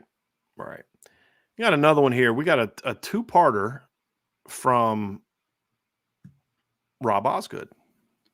Rob's question is, this year can be special. New quarterbacks for the major powers this year, minus USC. If the offense can get strong early in games and make teams play catch up, it will play into D's hands. Part two. I feel if the offense has that killer instinct early in games, then sky is the limit. In order for Notre Dame to win a championship, they need that attitude of it's okay to score 50 plus on everyone. Agree to a degree. Yeah, I agree with that. Yep. So that was more of a comment than a question, and a good one. The offense is going to be the thing that can determine if Notre Dame can win a championship. The Notre Dame defense has gotten Notre Dame to the playoffs twice, but their offense wasn't good enough to win once they got there. And that's the difference, is the offense has got to be able to score. I mean, I think that's something that Kirby Smart figured out. Now, Kirby Smart didn't go like full Nick Saban and say, we're going to turn into this explosive, try to score 50 a game type of thing. But he said, I understand that to win those games, we've got to score more points. We couldn't score enough to beat Alabama in 2017. We couldn't score enough to beat Alabama in 2019 in the SEC title game. We got to be able to score more points. But yet we're going to do it. We're going to be efficient. We're going to run the football. We're going to be really good at tight end. When we need to take shots, we'll take shots. But we're going to be a very efficient, big play offense. I think that's where Notre Dame can be. But if they're not, they're going to have a harder time winning, because they don't have – their defense could be very good this year, but it's not Georgia good where you can win sort of in spite of your offense like they did, in my opinion, in 2021. And so, yes, the offense is still that unit that, Ryan, that is going to determine if this team is really championship worthy. Because people want to deny it all they want. Here's the word.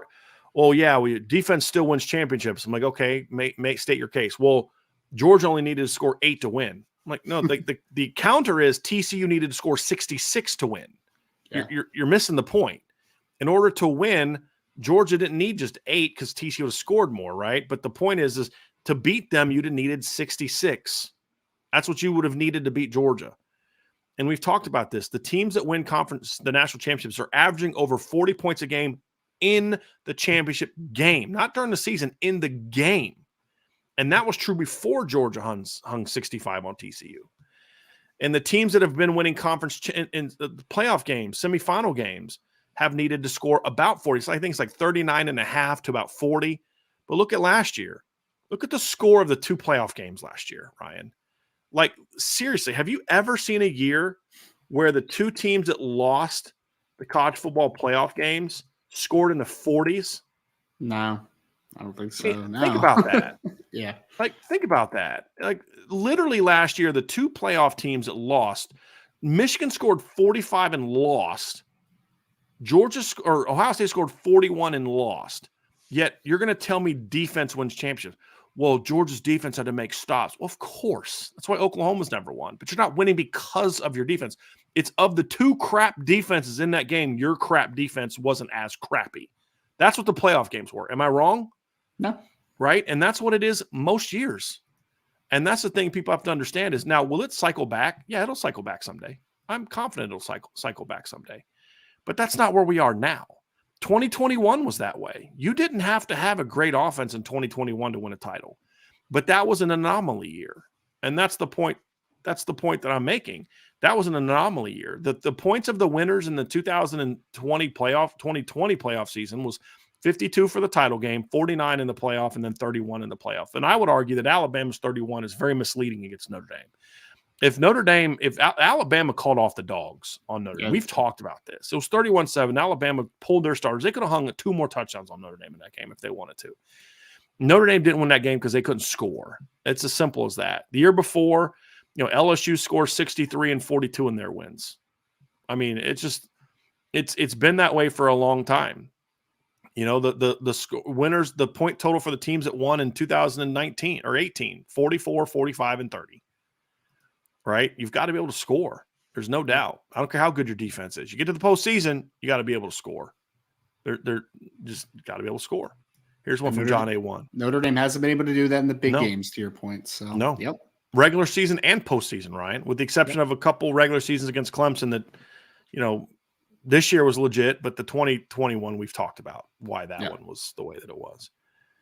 Question from John A1. How many players in the 2023 roster would you say will be among the top 250 players in all of college football? Okay. Quarterback. On offense, you've got the quarterback. Yep. Whoever your lead running back is. Yep. Both of your tackles. For sure right now. I would say I'll predict one of the receivers will jump in there as well, in my opinion. Okay. That's why I'm comfortable saying that right now. Defensively, both of your corners, in my opinion, are definitely in that conversation. The rest of the defense, Ryan, that's kind of why the other 3 position groups other than corner are in the they're not there yet category, because I don't know if they are going to have any top 250 players this year, right? I mean, that's what we don't know. You could say Jordan Botelho could be that guy. Riley Mills could be that guy, but you don't know exactly. Not now. Yeah. I mean, I think J.D. Bertrand could potentially get there if the pieces around him play better, but he doesn't belong in there right now. Riley Mills doesn't belong in there right now. Could he be? Sure. Could he be? Could Xavier Watts be in that conversation? Absolutely. Is he there now? No, he's not there now. Yep. So I would comfortably say 6 for sure, like that I can point to right now. Audric Estime or Logan Diggs, whoever becomes the lead back, Sam Hartman, Blake Fisher, Joe Walt, Cam Hart, Benjamin Morrison right now. Comfortably right now, I feel comfortable saying that. Yeah. And I think most of those guys are top 100. I think Joe Walt's a top 100 guy. I think Sam Hartman's a top 100 guy. I think Benjamin Morrison's a top 100 guy. I would argue of returners, Cam Hart's a top 100 guy, although right now I'd have him at the bottom. And same thing with the running backs. I'd probably have them closer to the bottom. But same with Blake Fisher. But I'd argue those guys are top 100 caliber players coming back. And that's where Notre Dame is. There's this gap between the guys we know and what we don't know. How good they're going to be is determined by how many guys enter into this category during the season. That's where we're at. I kind of want to make a top 250 now to see how high some of these guys are a little bit. Joe Walt's probably top 5. I mean, on top 10. Possibly. Well, and I think Benjamin Morrison's top 25 coming back for next year. Yeah. So, we're going to see. It's going to be interesting.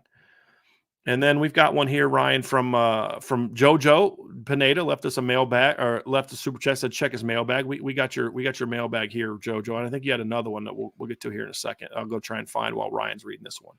Yep. JoJo says number 2 mailbag. While his offense, it's pretty much what Tommy was running, but Jared Parker just keep it and maybe did stuff to it. Do you think it's fair for the kids? What do you think? So you're keeping it the same, but just adding a little bit of wrinkles. I think that's what you need to be. Yeah. I think that's where they need to be. I'm comfortable with that. I don't think Tommy Rees's offense was flawed at all. I've said this before. Part of this is personal bias, and the personal bias is I structurally like what Notre Dame did under Tommy Rees. Structurally, my disagreements were the way it was implemented. There was never I hate duo, never run duo. Never said that. This pass concept should never be run by a good football. It was more of I didn't always agree with the implementation of it. Yeah. And that's why it's like there's games like, why don't we see this more often? Because structurally, this stuff, it creates a lot of problems. And so that was sort of the issue. To me, Jared Parker's like, look, let's build on the things we did well and then find ways to improve on the others. And so I don't think you needed a wholesale change to this. And there's another part of this from JoJo that we'll get to as well that had something to do with, I guess, something that was said on Lucky Lefty. But but it kind of plays into that, Ryan, and I'll just read it real quick. But he said, LL Nation had a great discussion about continuity between the offense and defense. Should Coach Marcus Freeman had kept his defense and not let Al run his defense if he's going to leave for the NFL soon? Number one is you can't look at it like that. If he leaves, he leaves. If you're going to hire a guy, then you need to let him run the defense his way. Do I think that Coach Freeman should have been more involved in making sure the defense is being run a certain way? I do. And I've said this before. One of the mistakes that Coach Freeman made was he gave his coaches last year, especially early, too much freedom to do things the way they wanted to do them. I think that was a mistake. But he did that because he was a very good coordinator that wanted to be able to do more of the things that he believed in, and he felt that he couldn't. That all assistant coaches are that way. And you learn when you become head coach that, there's a reason why these coaches want things done a certain way, because you realize how much I have to marry everything together. Yep. And so do I think he should have kept his defense? I made that case a year ago that you could argue maybe he should have done that. I would have said, I think what he should have done is either A, hired a college coordinator like a Joe Rossi, somebody like that, or been more involved with Al Golden to make sure he understands, hey, we're not an NFL team. We got to establish a foundation first and then build on that. But that's not what Freeman did in 2021 either, which is why early on the season, they weren't as good on defense. He had to then kind of reestablish, hey, we're going to get back to basics. And that's when the defense got really good. That's a lesson now that you hope that Coach Freeman's going to learn from after 2 years where the defense struggled out of the gate to make plays because you put too much on the players early. Stop. You've now had that happen twice, when you ran the defense and when Al Golden ran the defense. So build the foundation first, then add stuff onto it, and you're going to be pretty good. Will they learn that lesson? I don't know. Yeah. But I don't necessarily think Marcus Freeman running the defense, I made a case for it, but at the end of the day, I still wanted him to hire somebody that could do the job. I just wanted him to be more involved on defense, not necessarily run the defense. That was my opinion, Ryan, because I don't know if I was in a position where I felt Tommy Rees should have had complete autonomy on offense either. So he did need to have some level of influence on both sides of the ball. And you can't do that if you're basically still running the defense, in my opinion. I don't think that you can. There may come a time down the road where Marcus Freeman says, you know what, I'm going to run the defense now. Because let's say he's got Jared Parker's staying around and Jared Parker's running the offense, and it's just a well-oiled machine. And he loses a veteran coordinator and just doesn't love the options. Like, you know what, I'm going to run the defense because I completely trust my offensive staff to do that. Maybe. But I think he wants to be head coach. I think he wants to be in a situation from a recruiting standpoint where he can be the head coach as well. I mean, there's a lot of benefits to that, in my opinion. So I don't know. That's my 2 cents on that, Ryan. I'm not sure what you think about that. I mean, I think that it's a subtle balance, in my opinion. Like, I don't think that there's a perfect answer to it, JoJo. I think for me, in the situation that you're in, when you're Marcus Freeman and you are, look, I understand that Tommy Rees just got hired by Alabama, so there's a different perspective on him, I guess, now than maybe what was previously while he was at Notre Dame. But the fact of the matter was that he was still a very young coordinator, right? He was still only 31 years old. If this was a situation where you had an Andy Ludwig, for instance, right? If I'm Marcus Freeman, I'm just like, I can just kind of trust that guy knows what he's doing because he's been doing it for so long. I think that you just need to have a little bit more of the reins on your program, right? And it's no disrespect to Tommy Rees. It's more just you need to understand that, like, the guy is still an inexperienced offensive coordinator. He's still growing. He's still young. You need to be able to elicit that this is your program and it's going to be run this certain way. And if it's not, you need to be able to put your foot in the ground and be like, nope, that's not happening anymore. But you also need to have a certain type of autonomy to a degree with some coaches. So I think that there's a subtle balance. For me, I think that there definitely need to be more hand in it. I think that there definitely need to be in that situation. And with Jared Parker, it's the same thing. Like Jared Parker is an inexperienced offensive coordinator. on the college level. So Coach Freeman needs to be involved, I think, more heavily in what you're implementing and what you're doing offensively. Not calling plays. Not scheme-wise, but how they go about their business on a daily basis. Just so people understand what we mean by implementing. He's not saying, hey, run this concept, run this play, but it's more about, hey, here's what the structure needs to be. Here's the philosophy that I want. This is why what I hired you to do. Exactly. Yeah. Hey, we need to be more detailed. But the problem with the defenses, Ryan, is we can complain about Al Golden being too complex, but was the issue that Marcus Freeman had early in 2021. Sure. So clearly this is an issue that Marcus Freeman needs to understand. Like, hey, look, you've got to understand that, yes, you have to have some – you just can't line up and just play your base defense all game. Nobody has – Georgia can't do that. And they're the closest to it. Notre Dame definitely can't do that. But the point is you can't get to step 2 until you really have step 1 down. You can't. And – I think that's what they've missed the last 2 years and I think that's something that hurt Clark Lee a little bit. I think sometimes coaches say, well, I've been teaching it this way for 3 years. True, but half your defense has only been in the system for 1 or 2. Right. And you have to understand that you sometimes have in college, you have to sort of reemphasize that. And to me, that's what spring ball should be every year. Hey, spring ball is a back to basics period. And I think that the good teams, the great teams understand that. And,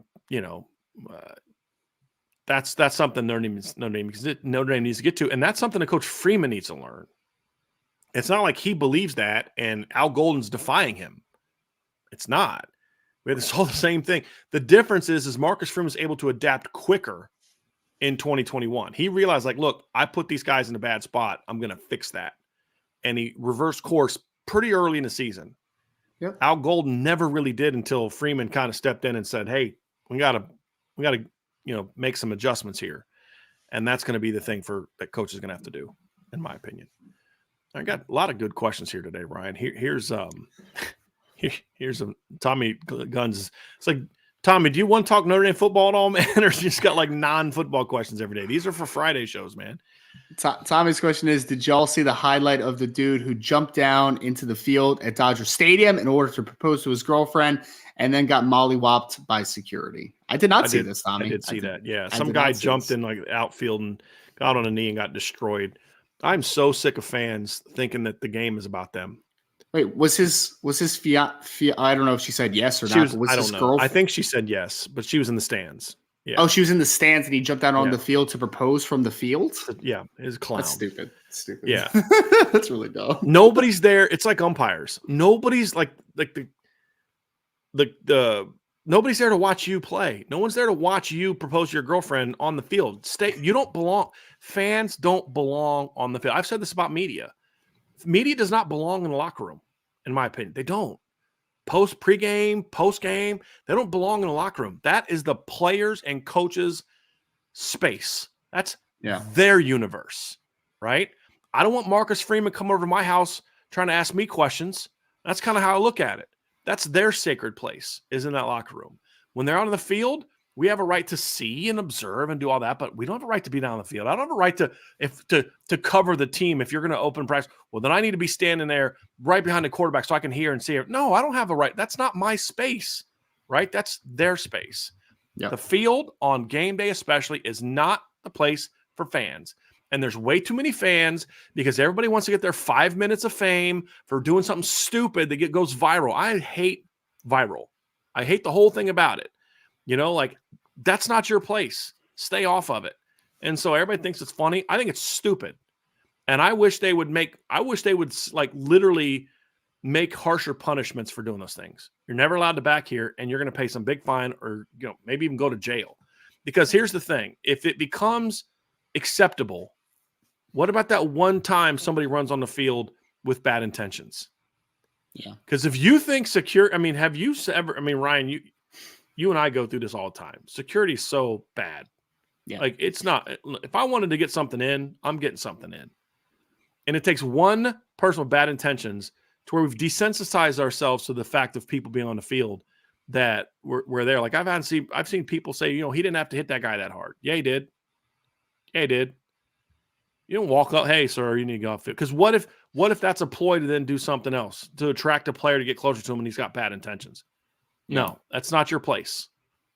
Just like players shouldn't go into the stands and go after fans. That's not your place. Your place on the court or on the field or the gridiron or whatever. The fans, that's their spot up there. You stay in your zone, I'll stay in mine, and we'll all have a happy existence. Yeah. But too many fans think it just because it's a aware country. Everybody has this "it's about me" mentality. It's about me. I'll do whatever makes me happy. Bullcrap. I'm tired of that. You don't belong there. And so I don't think it's funny. I don't think it's cute. I don't think it's romantic. You're an idiot. Stay off the field. Also, people do this all the time where they reach out to the people that run the events and they say, "Hey, can you just get us on the screen so I can propose to my girlfriend?" Like, there's a right and a wrong way to do something like that. Yeah, and that's in between innings, and it's cool, and I think that's pretty cool. Yes, you're correct.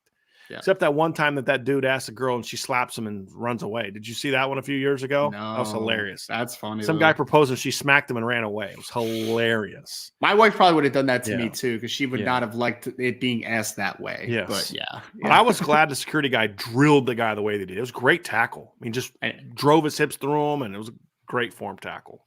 Like, you see the one that lady protester ran on the NBA court and some guy just speared her. It was great. Yes. It was great. Yeah. I thought that was awesome. Yes, but that's what you deserve worse than that. Like, to me, it's like no holds barred. You go into that zone, you're getting a beating. That's how I feel about it. But that's just me. That's just me and my whatever. All right, here's a good one. Another good one from John A1. John A1 says, if you were an opposing coach facing Notre Dame, which player on each side of the ball are you most concerned with? That's a really good question. Offensively, Ryan, I think defensively, to me, it's Cam Hart, to be honest with you. Cam Hart or Benjamin Morrison. Because with the reason I say that is because it's easier for me to avoid the boundary guy. I still have the rest of the field to worry about. If I have a guy that's a field guy that's because I always feel like more tips and things like that can happen to the field than to the boundary. That's just my opinion of it. So not that Cam Hart's a better player than Benjamin Morrison, just that more bad can happen to the field. You don't see a lot of teams running bubble screens out of trips into the boundary. You know what I'm saying? You're seeing it in the field, and all of a sudden Cam Hart comes up and blows a dude up, which we've seen him do, and all of a sudden the ball goes flying up in the air, and you got a game-changing play. You know what I mean? So that's why I'd say probably Cam Hart for me. It's if you have a really, really good field corner, man, it's problematic. It really is. I'd probably go Benjamin Morrison, but I think both the answers are acceptable, honestly. Like, it's, either way, you're player. I'm looking at it cutting off half the field. For me, but it's not often half the field, though. That's the whole point. Like, it's the ball usually on a hash. Right. And that's kind of my point is if Benjamin's here, I have a lot of room to work with. Because they don't play left-right, because they play field. If they were a left-right team, Ryan, I'd say Benjamin Morrison, because there's going to be snaps where Benjamin Morrison's going to be to the field. Right. So, as an offensive coordinator, there's more I can do to avoid a boundary corner that's really good than there is to a really good field corner. That's kind of where I viewed the question. Defensively, who's the guy on offense that I'm most concerned about right now? It's probably one of the running backs, just knowing what I know. For me, it's Chris Tyree. And I think we saw that played out last year in games too. Because to stop Audric Estime and Logan Diggs, I don't necessarily have to stop them. I have to stop Billy Schrauth and Zeke Correll and whoever the guards are. You know what I mean? Like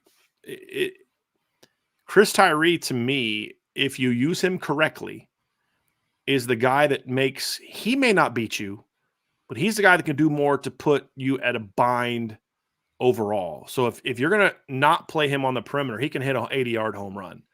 If you overplay him, then now you've got Audric and Logan and those guys gashing you. And I think that's what we saw last year, Ryan, is we saw that against Clemson, but especially the bowl game against South Carolina. South Carolina was petrified of Chris Tyree making a play last year. Petrified. And they overreacted. Every time he went in motion, they dramatically overreacted. And they didn't react that way when Lorenzo Styles and other guys went in motion. When Chris Tyree went in motion, they were petrified of him. Well, I guess if I'm a defense, I'm probably worried most about Sam Hartman, to be honest. I'm like, I need to rattle that guy and get in his head a little bit throughout the game. Like, that's kind of my thought process is, I like to think that Sam Hartman is, because, like, if I'm an outside perspective, like, you look at the wide receivers, for instance, you're like, man, there's a lot of talent there, but like proven production, not as much, right? So like Sam Hartman's the guy that I know he has proven production. Like there's no doubt about that, right? So I think if I'm a defense, I'm gonna be like, hey, let's try to get some shots on Hartman early. Let's start moving the front around a little bit just to make him have to think, right? To really make him kind of flustered early on in the game. So I think Hartman would probably be the guy for me. You know, part of the reason that Tyree was that guy do you know who recruited Chris Tyree almost committed to Oklahoma? If you remember, he was leaning towards Notre Dame strongly, visited Oklahoma, and almost committed there. And then Chip Long had to step in and fix it. Do you know who the guy that recruited him to Oklahoma was? It was Shane Beamer. So Shane Beamer knew what Chris Tyree could do, which is kind of funny. Yeah. But it's that kind of player to me which is why it's so important to have that kind of guy, Ryan. You know what I mean? Yep. I think your quarterback argument is fair as well, because if you can rattle him, then you facto rattle everybody, get everybody else out of sync. That's a good point. That's a good argument. Okay, let's get to some more here. Some good questions today. Here's one from I'm gonna read this one, Ryan, because it's a draft question for you. Okay. Call Me Ty says, draft question. Right now, if you knew Fisher was going to declare next year, where do you think he would get drafted? And do you think if he gets second-round interest, would you expect him to return? I think that he would probably be a top 100 player, Call Me Ty, and that's more in the second, third round conversation right now, because I think his traits are fantastic. I mean, you can't teach 6'6". I know he's down to 310, but he's played well over 320 during his career at Notre Dame. I think he was 327 last year. He's got raw athleticism. He's got physicality. And honestly, there's just not enough good offensive linemen in the NFL. Like there's not. And a guy like him, I think that you could say could play offensive tackle in the NFL, could play right tackle, but also could be a really impactful guard potentially.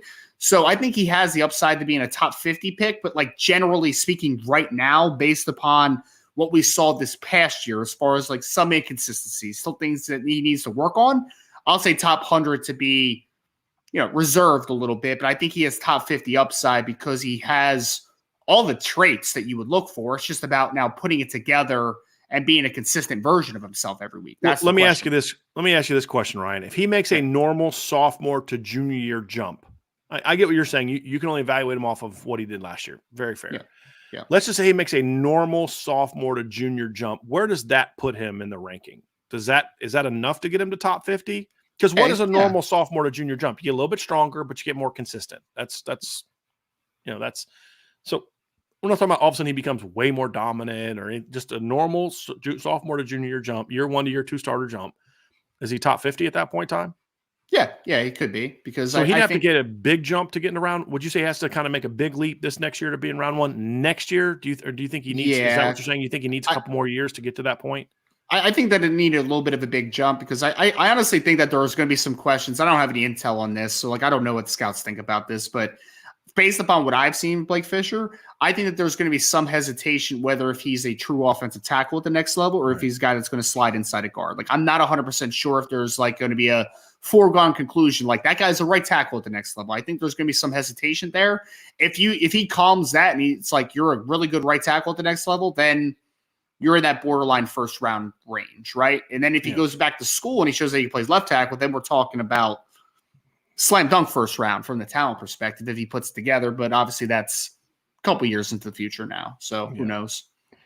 I just want to say this. So we have a question from DC Irish about the administration being involved in winning a championship. I'm going to have a lot to say about that this summer, but I just want to kind of get through spring ball and kind of focus on the team for right now. But I promise you we'll talk more about that in the offseason. I do. Got to save some stuff for the offseason. And that's not something that's changing right now. So I'm going to leave that. I'm not ignoring your question. Another time we'll get to that. I want today's show to be more a little bit more of a widespread conversation. I mean, we could do a whole show on that, a whole week of shows on that. So I'm not ignoring. Just like let's just wait till a little bit, get closer in the off season, and I'll into the off season, and I'll have a lot to say on that. Here we go from Tom Spagnolo. Tom's question: with less proven talent, does the force Golden to simplify the defense more? It should. Will it? Yeah. I don't know, but that's exactly. I mean, it should absolutely. Make things easy for young players, man. Make things easy. You simplify until they prove they're ready for the next jump. I don't understand why this is so hard for coach. And we see it happen all the time. It just blows my mind how you don't see that this happens constantly. Like, well, we keep doing this and the players can't figure it out. Then stop asking them to do that. There was a coach in Notre Dame who I knew, and he would just complain after every game about this kid. I'm like, dude, you complain about the same. I said this to him. I was like, dude, you complain about him after not doing the same thing after every game. At what point do you stop asking this kid to do that? It's frustrating. Well, Maris keeps making the same mistakes. Well, stop asking him to do the stuff he's making the mistakes on then, or put somebody else in there. Yeah, stop blaming him for why those mistakes are happening. If this is, make sure that, especially and here's the other thing, we got to do a lot because I'm not as locked. I don't think the talent's of an elite defense. Fine. Even more reason not to be too scheme heavy. A team without talent needs to be, look at Minnesota. They're not a super talented team. They were a lot more talented on defense in 2019 than they are now, Ryan. Would you agree with that? Yeah. Yes. I mean, they had multiple NFL players in their secondary back then. I don't know if they have a lot of NFL players in their current defense. I haven't seen it anyway. But they were really good on defense this year. Why? Because those kids knew how to they were lined up in the right place in the right spot all the time. They don't make mistakes. The fundamentals were great. At a place like Notre Dame, you get to that level first and then add some complexities as you get into the season, you're going to be a great defense.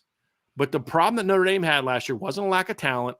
It was a lack of basics. It was a lack of fundamentals. There was nothing they could hang their hat on if things weren't going well. If Maris Luafau, I don't care what the play, if he simply was prepared and you repped with him so much that it was beat into his head and you weren't throwing a million responsibilities at him, he sees that little under route from the Marshall tight end and he jumps it, and Notre Dame forces a punt inside your own 10-yard line when your team is up, 14 to 12 or something like that against Marshall. Yeah.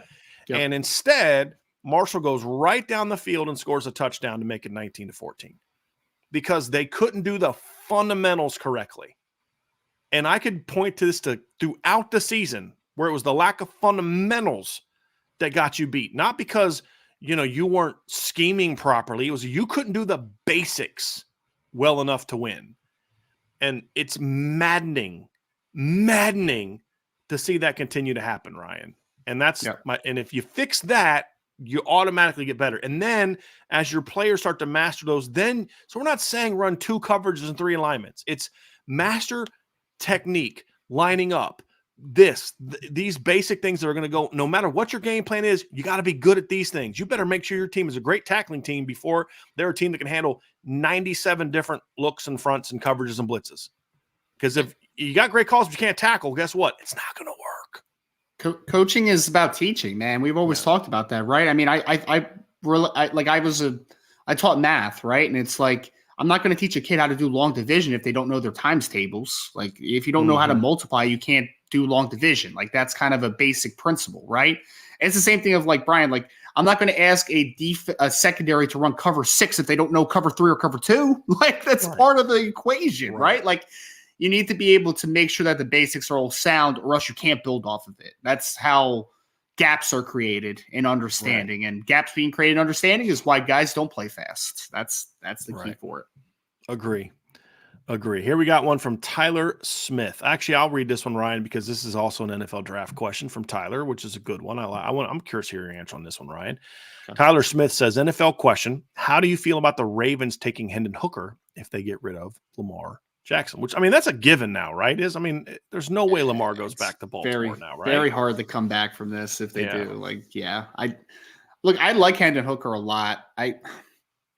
I do think, in my opinion, that Lamar, when healthy, has been making more out of little at times, right? Like, I don't think that the offensive line has been great. I think it's been okay. I don't think the wide receivers have been great. I think they've just been rotating running backs in. Like, J.K. Dobbins has not been able to stay healthy. Outside of Mark Andrews, it's just been very not great at the skill position, right? And I think putting a guy like Hendon Hooker, who I like Hendon Hooker as a 2nd or 3rd round type of quarterback, and you develop him, and I think that he has some starting upside in the league, but you're going to put him in a situation where you're asking him to make a lot out of little. And I don't think that's fair to any rookie quarterback in general, to be honest with you. So, I mean, if the expectation is that Hendon Hooker starting day one and he has to do with what Lamar was working with in Baltimore from a skill position perspective, I think he's doomed to fail, at least in year one. Like, that's a tough spot to put someone in. It really is, man. I look for all the slack that Lamar gets, and some of it's justified, some of it's not, right? He did do some good things with not a lot of great talents over the last couple of years from the skill position perspective. That is true. And I think throwing Hendon Hooker into that situation, it's not very fair, but it's also wouldn't be fair if you just threw Bryce Young into that or you threw CJ Stroud. Like, I just don't think that's a great situation to be in if you're Baltimore. For me, Ryan, if you're going to draft Hendon Hooker to eventually have him be your starting quarterback in a year or two, I'm fine with that. Yeah, I am. I mean, let Tyler Huntley be your quarterback this year, and then groom Hendon and build, because you got to build up the talent around him. I think that point you mentioned is you nailed that. If Hendon Hooker's sitting there for me in round 2, I'm taking him. And you know, Ryan, there aren't that many bigger Hendon Hooker fans than me that you know this. I when he went to Tennessee, I said, well, that's a great move, because I thought Virginia Tech wasted him. Yeah. And so, you know, I look at it and so bad, man. That offense is so bad. Yeah. And so I feel like he's not the kind of quarterback that you can put onto a team, though, and he's going to make everyone around him better. He's just not that, especially coming off a late season torn ACL. He's probably not going to be ready to start the season anyway.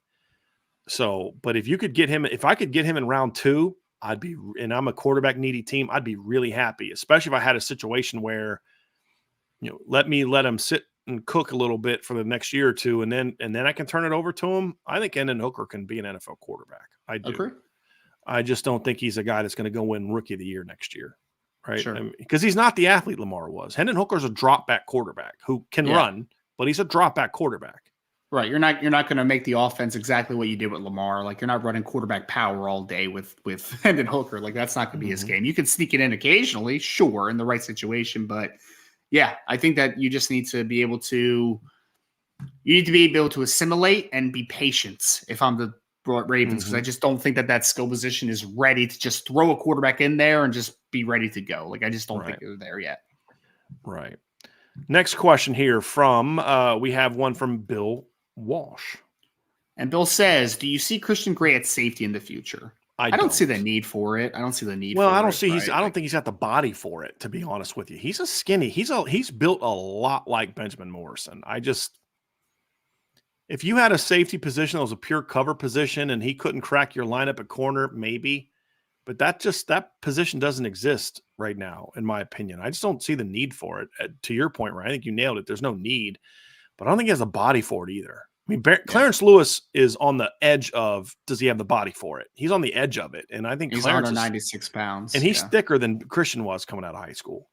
Yep. So I don't see the need or the fit. I think the best track for Christian Gray is, I hope that he either earns the nickel job this year or becomes sort of like a rotation guy where he can, you know, spell, you know, maybe Chance Tucker can spell Benjamin Morrison in the boundary, and then Jaden Mickey. I pray that Jaden can become a nickel. I think Jaden Mickey, if he commits to it, could be a really good nickel. You know, but either Christian or Jaden Mickey, those two guys earn spots at the nickel and field corner. I don't care which role. And then eventually Christian wins that job at at field corner in place of Cam, and then he steps in for Benjamin when Benjamin leaves, and that's the career arc for him. I think Cam Hart's got a chance to be special, but he's a corner. He's a cover guy. Yeah. He's not a thumper. He's not a guy that's going to come up and like Cam Hart physically could play safety. I mean, he's a thumper. He can hit. I wouldn't put him there. I mean, I don't know if he could hold up there, but he could do it physically. I don't think Christian Gray's ever going to have the body type to be that. Like, Julian Love could do that because he was a thicker kid. Julian Love was built like a running back. I mean, if you go back and look at Julian Love in high school, he was a really good running back in return, man. He's got a thicker lower body, you know, and he can handle that position. I don't think Christian Gray's got the body for that. And I'm also not in favor of putting 6 foot guys with long arms that can run 4.4 at safety. Usually, he's staying at corner. He's staying at corner. Yep. Here we go. Let's get to the next question here from TB12 for Heisman. His question is, or their question is, excuse me, anything on Jalen McClain setting up a spring visit? Is there a possibility for Andrews, Gallegos, McClain safety class? So we don't have anything on McClain. Last time I talked to him, which was about 4 to 5 days ago, I guess at this point, he hadn't had anything set up there yet. I know Notre Dame is trying to get him on campus. I know he has expressed interest of going up to Notre Dame this spring, but nothing has been set up or finalized yet. Has he been anywhere this spring? He went to Oregon once at least. Okay. Yeah. He hasn't really been to a lot of places this spring, as far as I can tell, Ryan. I don't know what the hold. I don't know if he's in class, if he's on I don't know what the deal is. I know he's going to be going to Penn State, or I think he did he go to Penn State as well? I'm not sure about that one. I know for sure he went to Oregon because I'll say this. Oregon. I've heard a lot about he likes Notre Dame a lot. The longer it goes without him visiting, the more concerned I'm going to be about their ability to land him. Yep. If he doesn't make it up this spring, I'm not going to lie to you, I'm going to be a little bit concerned. If he doesn't get on campus until an official visit, that's going to make me a little bit concerned. Same. Notre Dame's success rate for landing guys who only take official visits is not great. Now, they have gotten guys like that, but it's not great. So but is there a possibility for that class? Absolutely, there's a possibility for that class. Is it? But here's the deal: if you're going to talk about a Notre Dame safety class, you have to include Kennedy Urlacher because I think he'll end up being the first one to join the class. Is my prediction. I'll agree. And I think he's a better player than Gallegos, and I like Gallegos a little bit more than you do, Ryan. But I mean, if I'm drawing up my ideal 3-man class, it's of legitimate prospects. DeJuan Lane's talking to Notre Dame more now. I'm not ready to jump onto they might get DeJuan Lane right yet. But you give me a class of Andrews, McClain, and Kennedy Urlacher, and I'm very happy about this safety class. Is there a Kyle Hamilton? No, there's not. But as I said before, you don't need that at safety. You don't need elite guys at safety, right? It's nice to have them if you can get them, but you're not going to get those guys every year. And I don't think that I'd like to get an elite safety, but that guy's just not an option right now. But you give me that 3-man group of Andrews, Gallegos, and McClain, that's a good class. I just would feel even better if you could put Kennedy Urlacher in there of that group. Man, I really like Jalen McClain, man. Like that's a guy that, man, Notre Dame almost needs to land in this class, man. They almost need to land that type of player, like a guy that can truly make an impact from depth. Like, I think you're missing a few of those guys on the roster currently. I think Jalen McClain's a big one. Davis Andrews is another one that obviously we both like. I know we both like Kennedy Urlacher as well. But man, McClain is a guy that should be a priority in my opinion. Again, not from Notre Dame's perspective. I don't know what they think about that, but Jalen McClain would be for me. Yeah. He's a very good player. They have to be able to get him on campus soon. Yes. He's from a private school in New Jersey. If you can't get that kid on campus this spring, then there's major problems at the safety position. I'm sorry. There just are.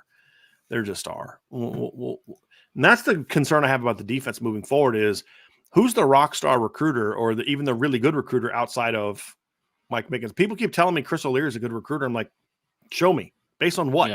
Yeah. Based on what? He's got to step up, and I hope he does because I think he's a good coach. But he's got to step up as a recruiter. I'm sorry, there's just we'll see. It's a big year at safety. Yes, it is. Archer 452, Ryan. I'm going to ask this one because this is going to be a good one for you. Archer asks, Justin Scott has got compared to Christian Wilkins by On3 and Christian Barmore by 247. Who would you compare him to? I think those are pretty good comparisons. Personally. I actually kind of really like the Christian Barmore one personally, because I think the thing about Justin that's rare is that at 6'4 plus 310 pounds, he moves really well. I mean, Barmore was a guy at Alabama that you could play anywhere from a shade nose all the way out to like a 4.4 eye at times, right? Because like he can move a little bit. Wilkins is a little bit more of a condensed player. Like he was a good athlete, but Wilkins is more like I want to keep him in that vicinity, right? Like I want him to be physical at the point of attack. I want him to be like kind of a physical presence. Justin Scott can do that stuff, but I like the Barmore one in this situation because I think that he can move around a little bit. And that length allows him to work out to those four eyes, maybe into a 5 at times, although that's obviously not going to be a base situation. But I actually really like that Barmore one, man. I think that one makes a lot of sense. I like that. I think Barmore was a better pass rusher than Christian Wilkins. I think Christian Wilkins was a more consistent player over a period of time. Better run Barmore defender. flashed. Yeah. So I think Christian Wilkins is a good comp for Justin Scott from a career standpoint. Like, I think his career could look a lot more like Christian Wilkins production-wise, because Christian Barmore had 1 year at Alabama where he did anything. He was only in the rotation for 2 years. His first year had 6 tackles for loss and 2 sacks. And then his next year has like 9.5 tackles for loss and 8 sacks.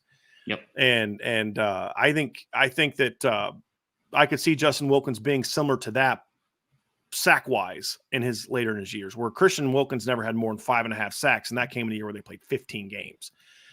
But I do think he could also be more of a 10-plus tackle for loss guy, which is what Christian Wilkins was throughout his career. I mean, he was 13, 9, 14. So I think he's a little bit of a hybrid. He's got a little bit of each of their games. He's not either one of them fully. But I think if I had to say who's he more like, I'd say probably Barmore as an athlete, Wilkins as from a production potential. Is that fair? Does that make sense, Ryan, what I'm saying there? I think just athletically, I think Barmore's a really good comparison, Ryan. I think you're spot on that. I think so too. Body type is a lot similar. Yeah. Very, very similar. Andre Tonsel here with a question, Ryan. Andre says, would you rather for them to be in the hunt every year or maybe have a chance to win a championship every 2 to 3 years? Every year be in the hunt, man. Again, I talked about law of averages earlier, Andre, and for me, the more chances you have at it, the better opportunity you have to win one, right? Like the law of averages say that the more opportunities you have to shoot a shot, the more opportunities you have to make more, right? Like that's kind of where I am in that situation. So I would say consistency on a year-to-year basis, more than maybe every 2 to 3 years you have a really good football team, in my opinion. I think if you're gonna be in the hunt every year, you're gonna have a shot to win a championship every 2 or 3 years. I mean, I think it's kind of like the chicken and the egg, Ryan. You know, one of those has to come first. Being a consistent contender is how you win championships every 2 to 3 years. Teams that aren't consistent contenders don't. That's why LSU has won 1 championship in the last 15 years. Just one, and they've had a lot more 4-loss seasons. They've had championship contending seasons. Yeah, and had that 1 year that went, but that's why Clemson's in it more often. Why Ohio State, has only won 1 championship, but they're consistently more. You feel like they have a better shot year after year. It's why Georgia's getting there. It's why Alabama's been there. They're contenders every year. If you're just a contender every 2-3 years, then your margin for error is a lot smaller. And so. I think the contender every year leads to being able to potentially win a title every 2 to 3 years, in my opinion, Ryan. Plus I think it's more fun that way to enjoy a team that's just good every year than a team that wins a title 1 year and then you got a couple 4-loss seasons and maybe you win a title the next year. As long as it ends with titles, I'm good to get there. I agree.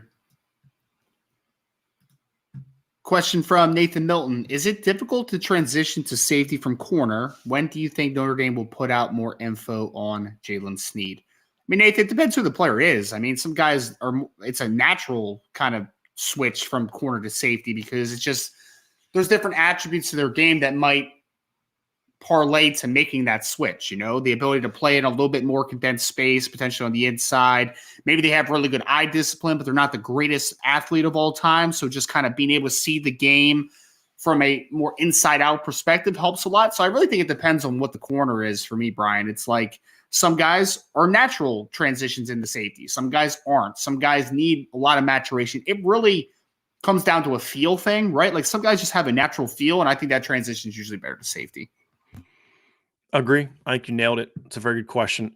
But it's different for every player. Some guys can play anywhere and they just get it. Some guys are just, I can only play right-handed or I can only play left-handed or, they can't. Some guys can move to right tackle, left tackle easily, Ryan. Some guys can't. I think most guys can, just like I think most corners can move to safety. And I think that's an easier transition than the other way around, in my opinion. In today's game, it is. Back when it was back when football was more zone oriented, Ryan, I think it was pretty easy to go from safety to corner. in a lot of ways, mechanically, technically. But right now, in the way the game has gone, corner and safety are very different in that regard. And so I think it's easier to go from corner to safety technically than it is to go from safety to corner technically. And just my 2 cents on that. All right, here's an interesting question from Archer452. Archer says Saudi Arabia Pro League soccer team Al Hilal has made a $400 million a year deal to Lionel Messi. How much money would it take for you to leave a big league and play in Saudi/China? There isn't enough money.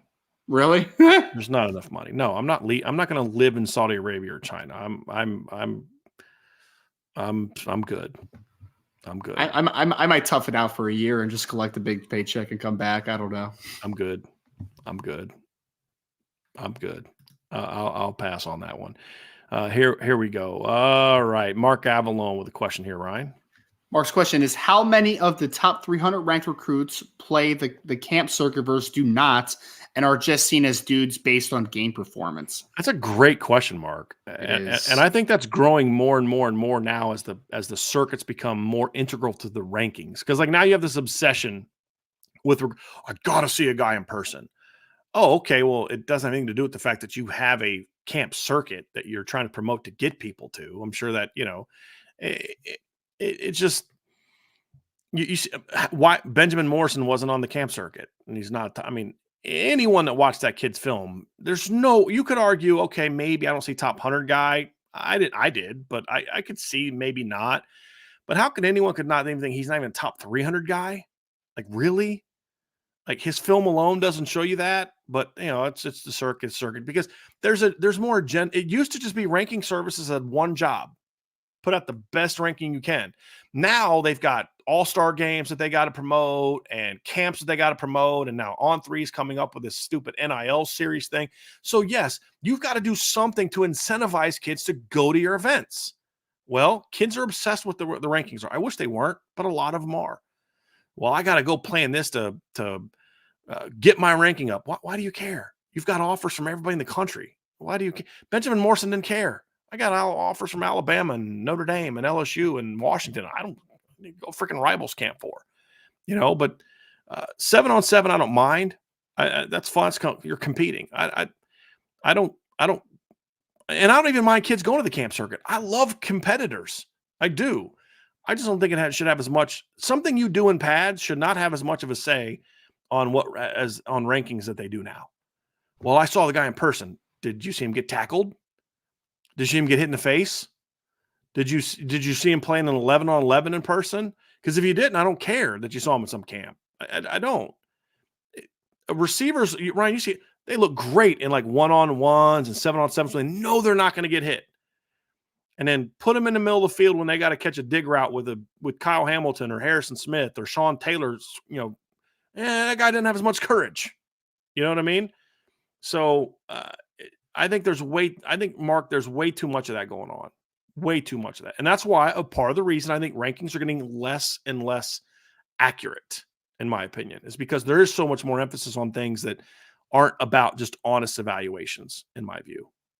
That's my 2 cents, Ryan. You got anything that you'd like to add? I always think back to the Sam Pendleton story last year, Brian. Remember where he didn't have any ranking for the longest time and no offers because he didn't believe in the camp circuit, right? Mm-hmm. It wasn't something that he really subscribed to. So it really is it's something that you need at this point, Mark. It's a sad state that we're in, man. But so many kids get overlooked if they don't do those camps sometimes, which is just odd. But yeah, man, I just think it's a really sad state. But I mean, to your point, Brian, you're also talking about, I think of the Senior Bowl every year when these wide receivers who know they're not going to get touched, right? And these 1-on-1s, all of a sudden they're big risers like Calvin Austin last year and all of these guys. You're just like, that has nothing to do with playing football, right? Like the releases, you're not getting pressed, you're getting out in space, it's not translatable. And and the camp is just a very interesting debate that we could have forever. I think we really could.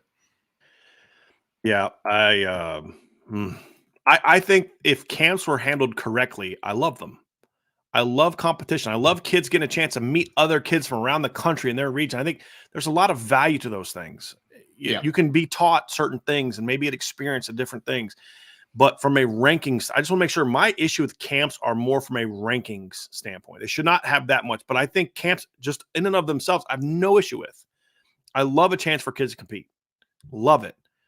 I just don't think they should have as big of a say on rankings. Now, there are things you can get from them. This kid's a little bigger than I thought he was. This kid's not as big as I thought, Ryan. Body typing. There's things like that I think there's value to those from an evaluation standpoint, but there's way too much. Oh, this guy looked great at camp. Oh, so have you seen his film? Have you seen what happens every time that kid's about to try to tackle somebody?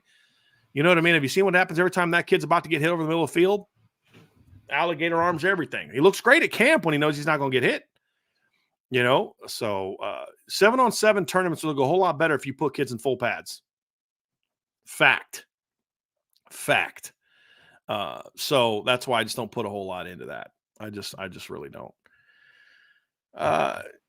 Here's Ryan. I want to somewhat address this one. I'm not sure how much I want to get into it, but we'll give it a shot. We'll give it a shot. Nathan's question is, were there any Notre Dame players leaving for NFL that were okay with due to locker room issues or personality issues? I will say this. I found it fascinating when we were at the pro day, how the Notre Dame players interacted with the guys that had been there and the guy like Brandon Joseph. It's very different. And you could just tell there wasn't that same connection that he had with some of those other guys. And I've heard enough to make me say, I think they're going to be okay with him moving on. I think they'll be okay with that from a locker room standpoint. I think some of the veteran defensive linemen knew that they were done after a year and weren't trying to reinvent the wheel. I think not that they're bad kids or necessarily locker room issues or they had personality issues. I just think it was just sort of I'm set in my ways and I got 1 year left and I'm just going to do what I want to do and then just kind of move on. And I think the fact that that's not the case for this year's roster, I think it should be somewhat beneficial for the room as a whole from a culture standpoint of that room. So sometimes a locker room issue isn't necessarily that somebody has a bad attitude or they're a bad kid or whatever. It's just, it's one of the woes when you have a first year coach. I say this, Ryan, from experience. I've walked into rooms where, and I explained this at Duquesne, the two leading returning pass catchers fought me every step of the way because I was trying to get them to change things because they could do better. They could be better. And it took me a while to finally convince them. Whereas, Michael Warfield, who had like 12 career catches, he listened to everything I taught him because he knew he needed to get better. He was willing to be coached and he became our best player. The other guys eventually came around to it and became better players. But even then, like we had a kid, Randy Volakovich, he just would not listen to me on how to properly run an out cut. So we're playing Robert Morris and we got a big lead and he short lengths of an out cut because he just wouldn't listen to me why it was important to push to 10. What happens? The cornerback doesn't get threatened, squats on it, picks it off, runs it back for a touchdown. You got a brand new ball game. Wouldn't listen to me. Michael Warfield would have never made that mistake. And there was nothing I could do to get Randy to listen to me. It just wasn't. He wasn't a bad kid. He thought he had all the answers. And veteran players tend to have more of that attitude when they've had success, when a new coach comes in. Once those guys leave, it's a little easier to get what you want done, and it doesn't mean that those kids were bad kids. Does that make sense?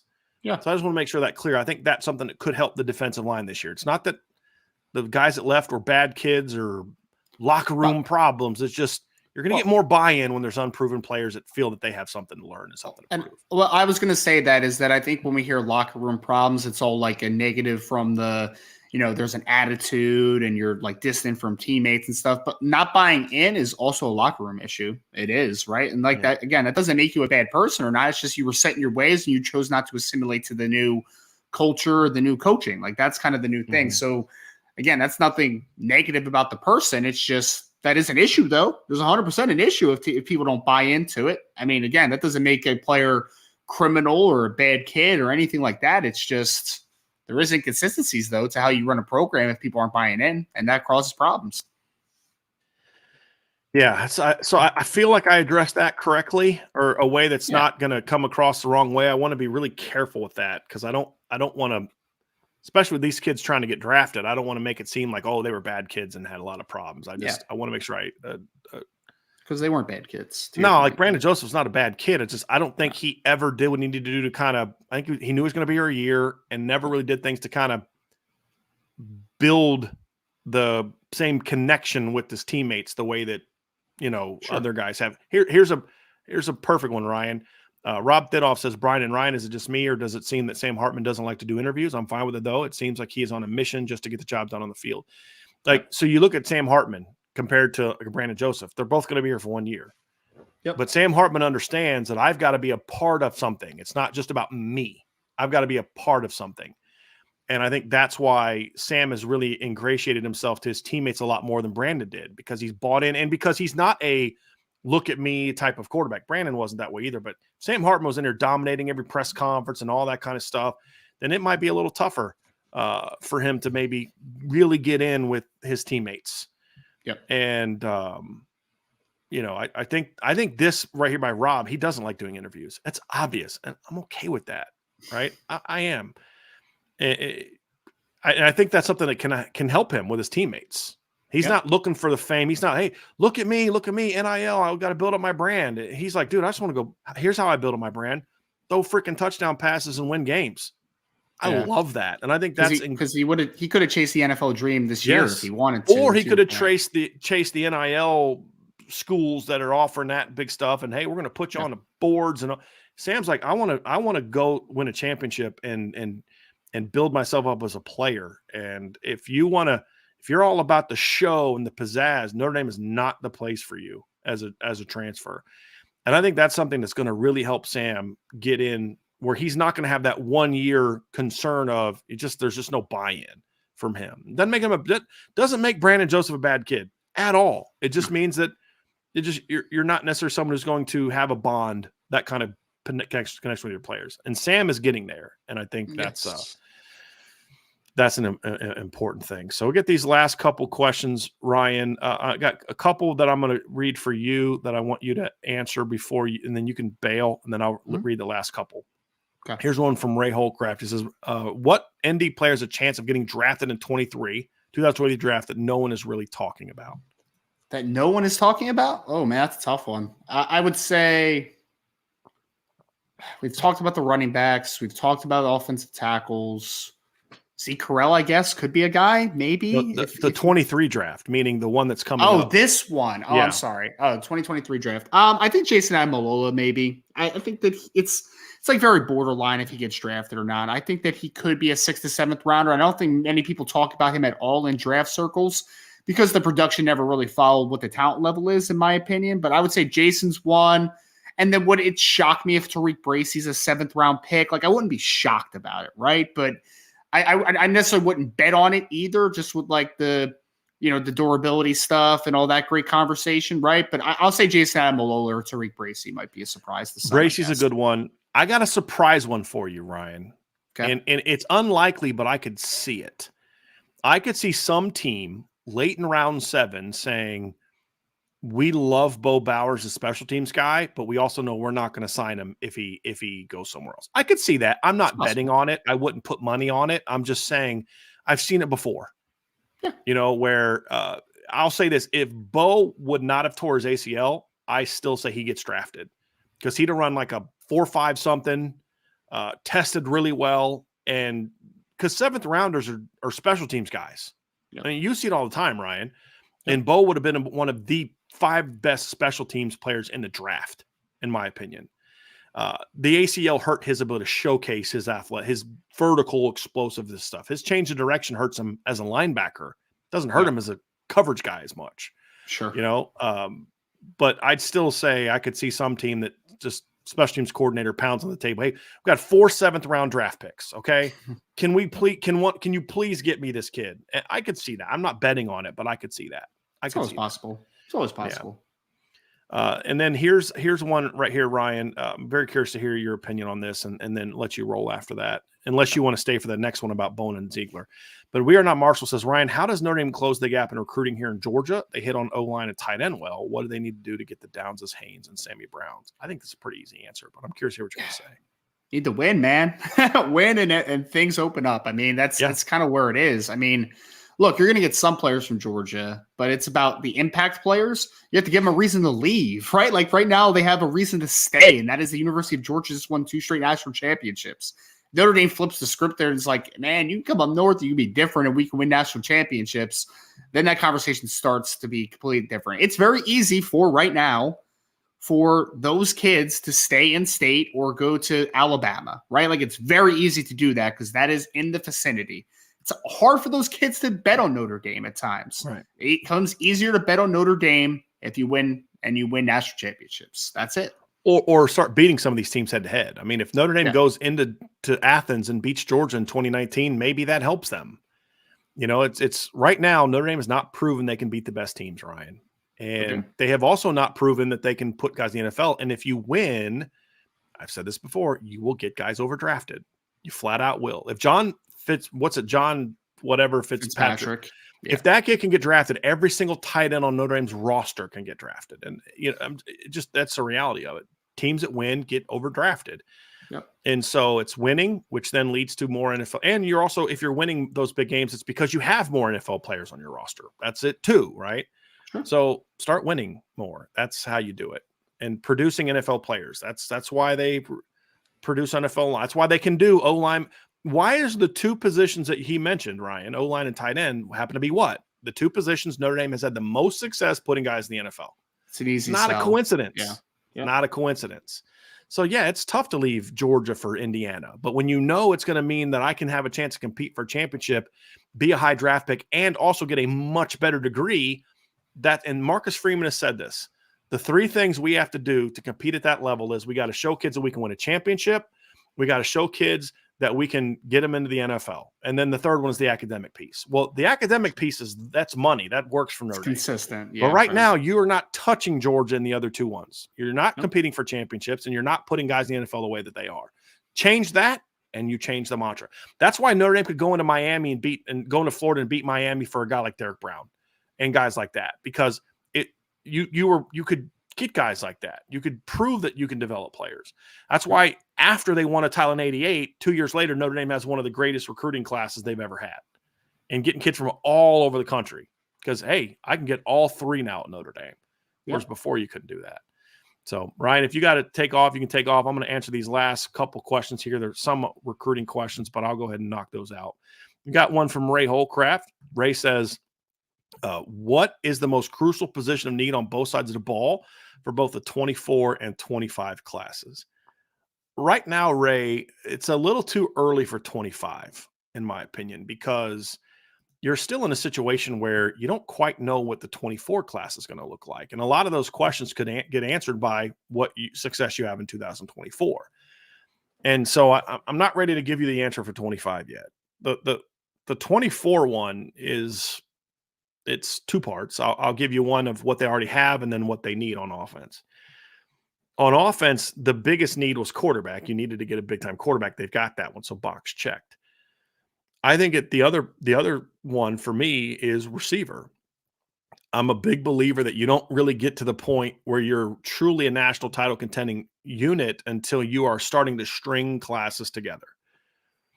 And that's where Notre Dame has not done that yet, and they have to prove they can do that. So does it need to be an elite group? No, but it needs to be a pretty darn good group. Cam Williams is a great place to start, but you've got to add a Jason Robinson. You've got to add a Micah Gilbert. You've got to add, guys of that, or even a high ceiling guy like Isaiah Canyon, who may not be highly ranked right now, but has tons of talent, tons of potential. You've got to give me guys like that and then do it again in 25 before I'm ready to say, hey, you can compete with Ohio State when it comes to wide receiver play. One class isn't doing that. I don't care how good that class is. You got to stack them on top. And so that's where I'm at in there. Defensively, it's defensive line. I mean, you can afford a down year at linebacker. I don't like it. I'm not excusing it. I'm not saying it's okay. I'm not saying I'm going to give them a pass. I'm just saying you can live with it because of how well you recruited the position the previous 2 years. D-line, to me, you need to get impact players. You need to get a couple higher floor guys as well. Owen Wafel is a really good place to start. You've got to get Justin Scott. I mean, that to me, and I would even argue if you want to get even more specific, Ray, D tackle is even more important than end, because I do think there's some really talented young ends. They have to get some interior butt kickers. I think Owen Wafel is a much better version of Kurt Heinisch. He is a really good football player. I think he's a top 150 caliber recruit. I didn't love him as a sophomore. It was okay. He was borderline top 250 guy. His game jumped big time as a junior. And I'm really, really glad that he's in the class now. So he's a guy that I would put in there, and they got to get Justin Scott. If you give me those two guys, I feel really good about the interior class that they're putting together. Really good about it. And I think that's the biggest position of need from an impact standpoint. But I also think there's sort of a 1B, and that's safety, because you have to get numbers and talent at safety in 2024. And I think you could actually make a case, and I wouldn't, because I still believe you win with – you have a better chance of getting a good, solid safety that can help you in the portal than you can get an impact defensive line transfer. I mean, I just think that's the truth. So safety to me is 2. But it's very important. It's still very, very important. And then I'll go to this last question here from Aaron Austin. We're going to wrap up with this one. Aaron asks, who is the better athlete, Drake Bowen or Nolan Ziegler? And then Jalen Sneed or Jaden Osbury? Who's the better athlete? I would say I'm going to give the edge in the first group to Nolan Ziegler. I think Nolan is a little bit longer than Drake. He's, I think, faster than Drake and a little bit twitchier. I think Drake is more powerful of an athlete. I think Drake has more short area explosiveness and power. They're both very athletic. I'd give a slight edge to Nolan Ziegler. Who's the better athlete of the other group? That's an interesting one, because I'd give the edge to Jalen Sneed. I think Jalen's a more explosive athlete. I think he's I don't know what his 40 speed is like, but it's pretty good. I've had people that know him well that have said it's a low 4.5 type of speed. I don't know if Jaden is explosive like that. Jaden is just so smooth and athletic and instinctive. I think he's more football athletic than Jalen Sneed is right now. I think Jalen would be the better combine guy right now. Nolan or Jaden Osbury is the better football athleticism. If Jalen Sneed can ever have the light click for him from a football standpoint, then he would be really special, because he is a super twitchy athlete, a really super twitchy athlete. He is he reminds me a lot of Jeremiah Owusu-Koramoah. He may not, he's probably a little faster than Jeremiah. I don't know if he's quite as laterally explosive as Jeremiah is, but not many are. But he's in the same ballpark, and that's kind of where I'm at with that. So that's who I'd give the edge to. But it's both of them are close. They're just different type of athletes. Jalen Sneed and Jaden Osbury are different type of athletes. Nolan and Drake Bowen are a lot more similar, in my opinion, for those. So that's kind of where I'm at with that. So we're going to wrap that up there, folks. A lot of good questions today. Really appreciate y'all very much. The first part of the show went a little long, but I thought it was good. I thought it was a really good conversation. We'll be back tomorrow, Wednesday. We're going to have we'll have sort of a quick hitter, a few different topics that we'll talk about. We'll work those in tomorrow as well. And of course, have another mailbag tonight. Obviously we have our IB Nation Sports Talk show will be tonight at 6:00. Tomorrow I will have a show.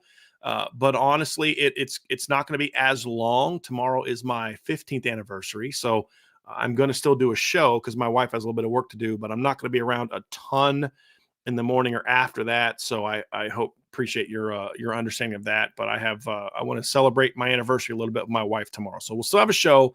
I'm hoping that it won't be quite as long, but you all know me. Once I get to talking, it can go on and on and on. But I'm going to try my best to not have a super, super long show tomorrow, so that I can spend some time with my wife before we go out to dinner and different things. So I appreciate that very, very much. So hit that like button, everybody. Hit the subscribe button. Hit the notification bell. Share this podcast. If you have not done so already, sign up for the message board at boards.irishbreakdown.com. You do not have to just be a Notre Dame fan in order to be on the message board. As long as you're one to engage, respectfully engage with class, I think people would welcome you onto our message board at all, like some of you do in the chat. It would be a lot of fun. So check that out at boards.irishbreakdown.com.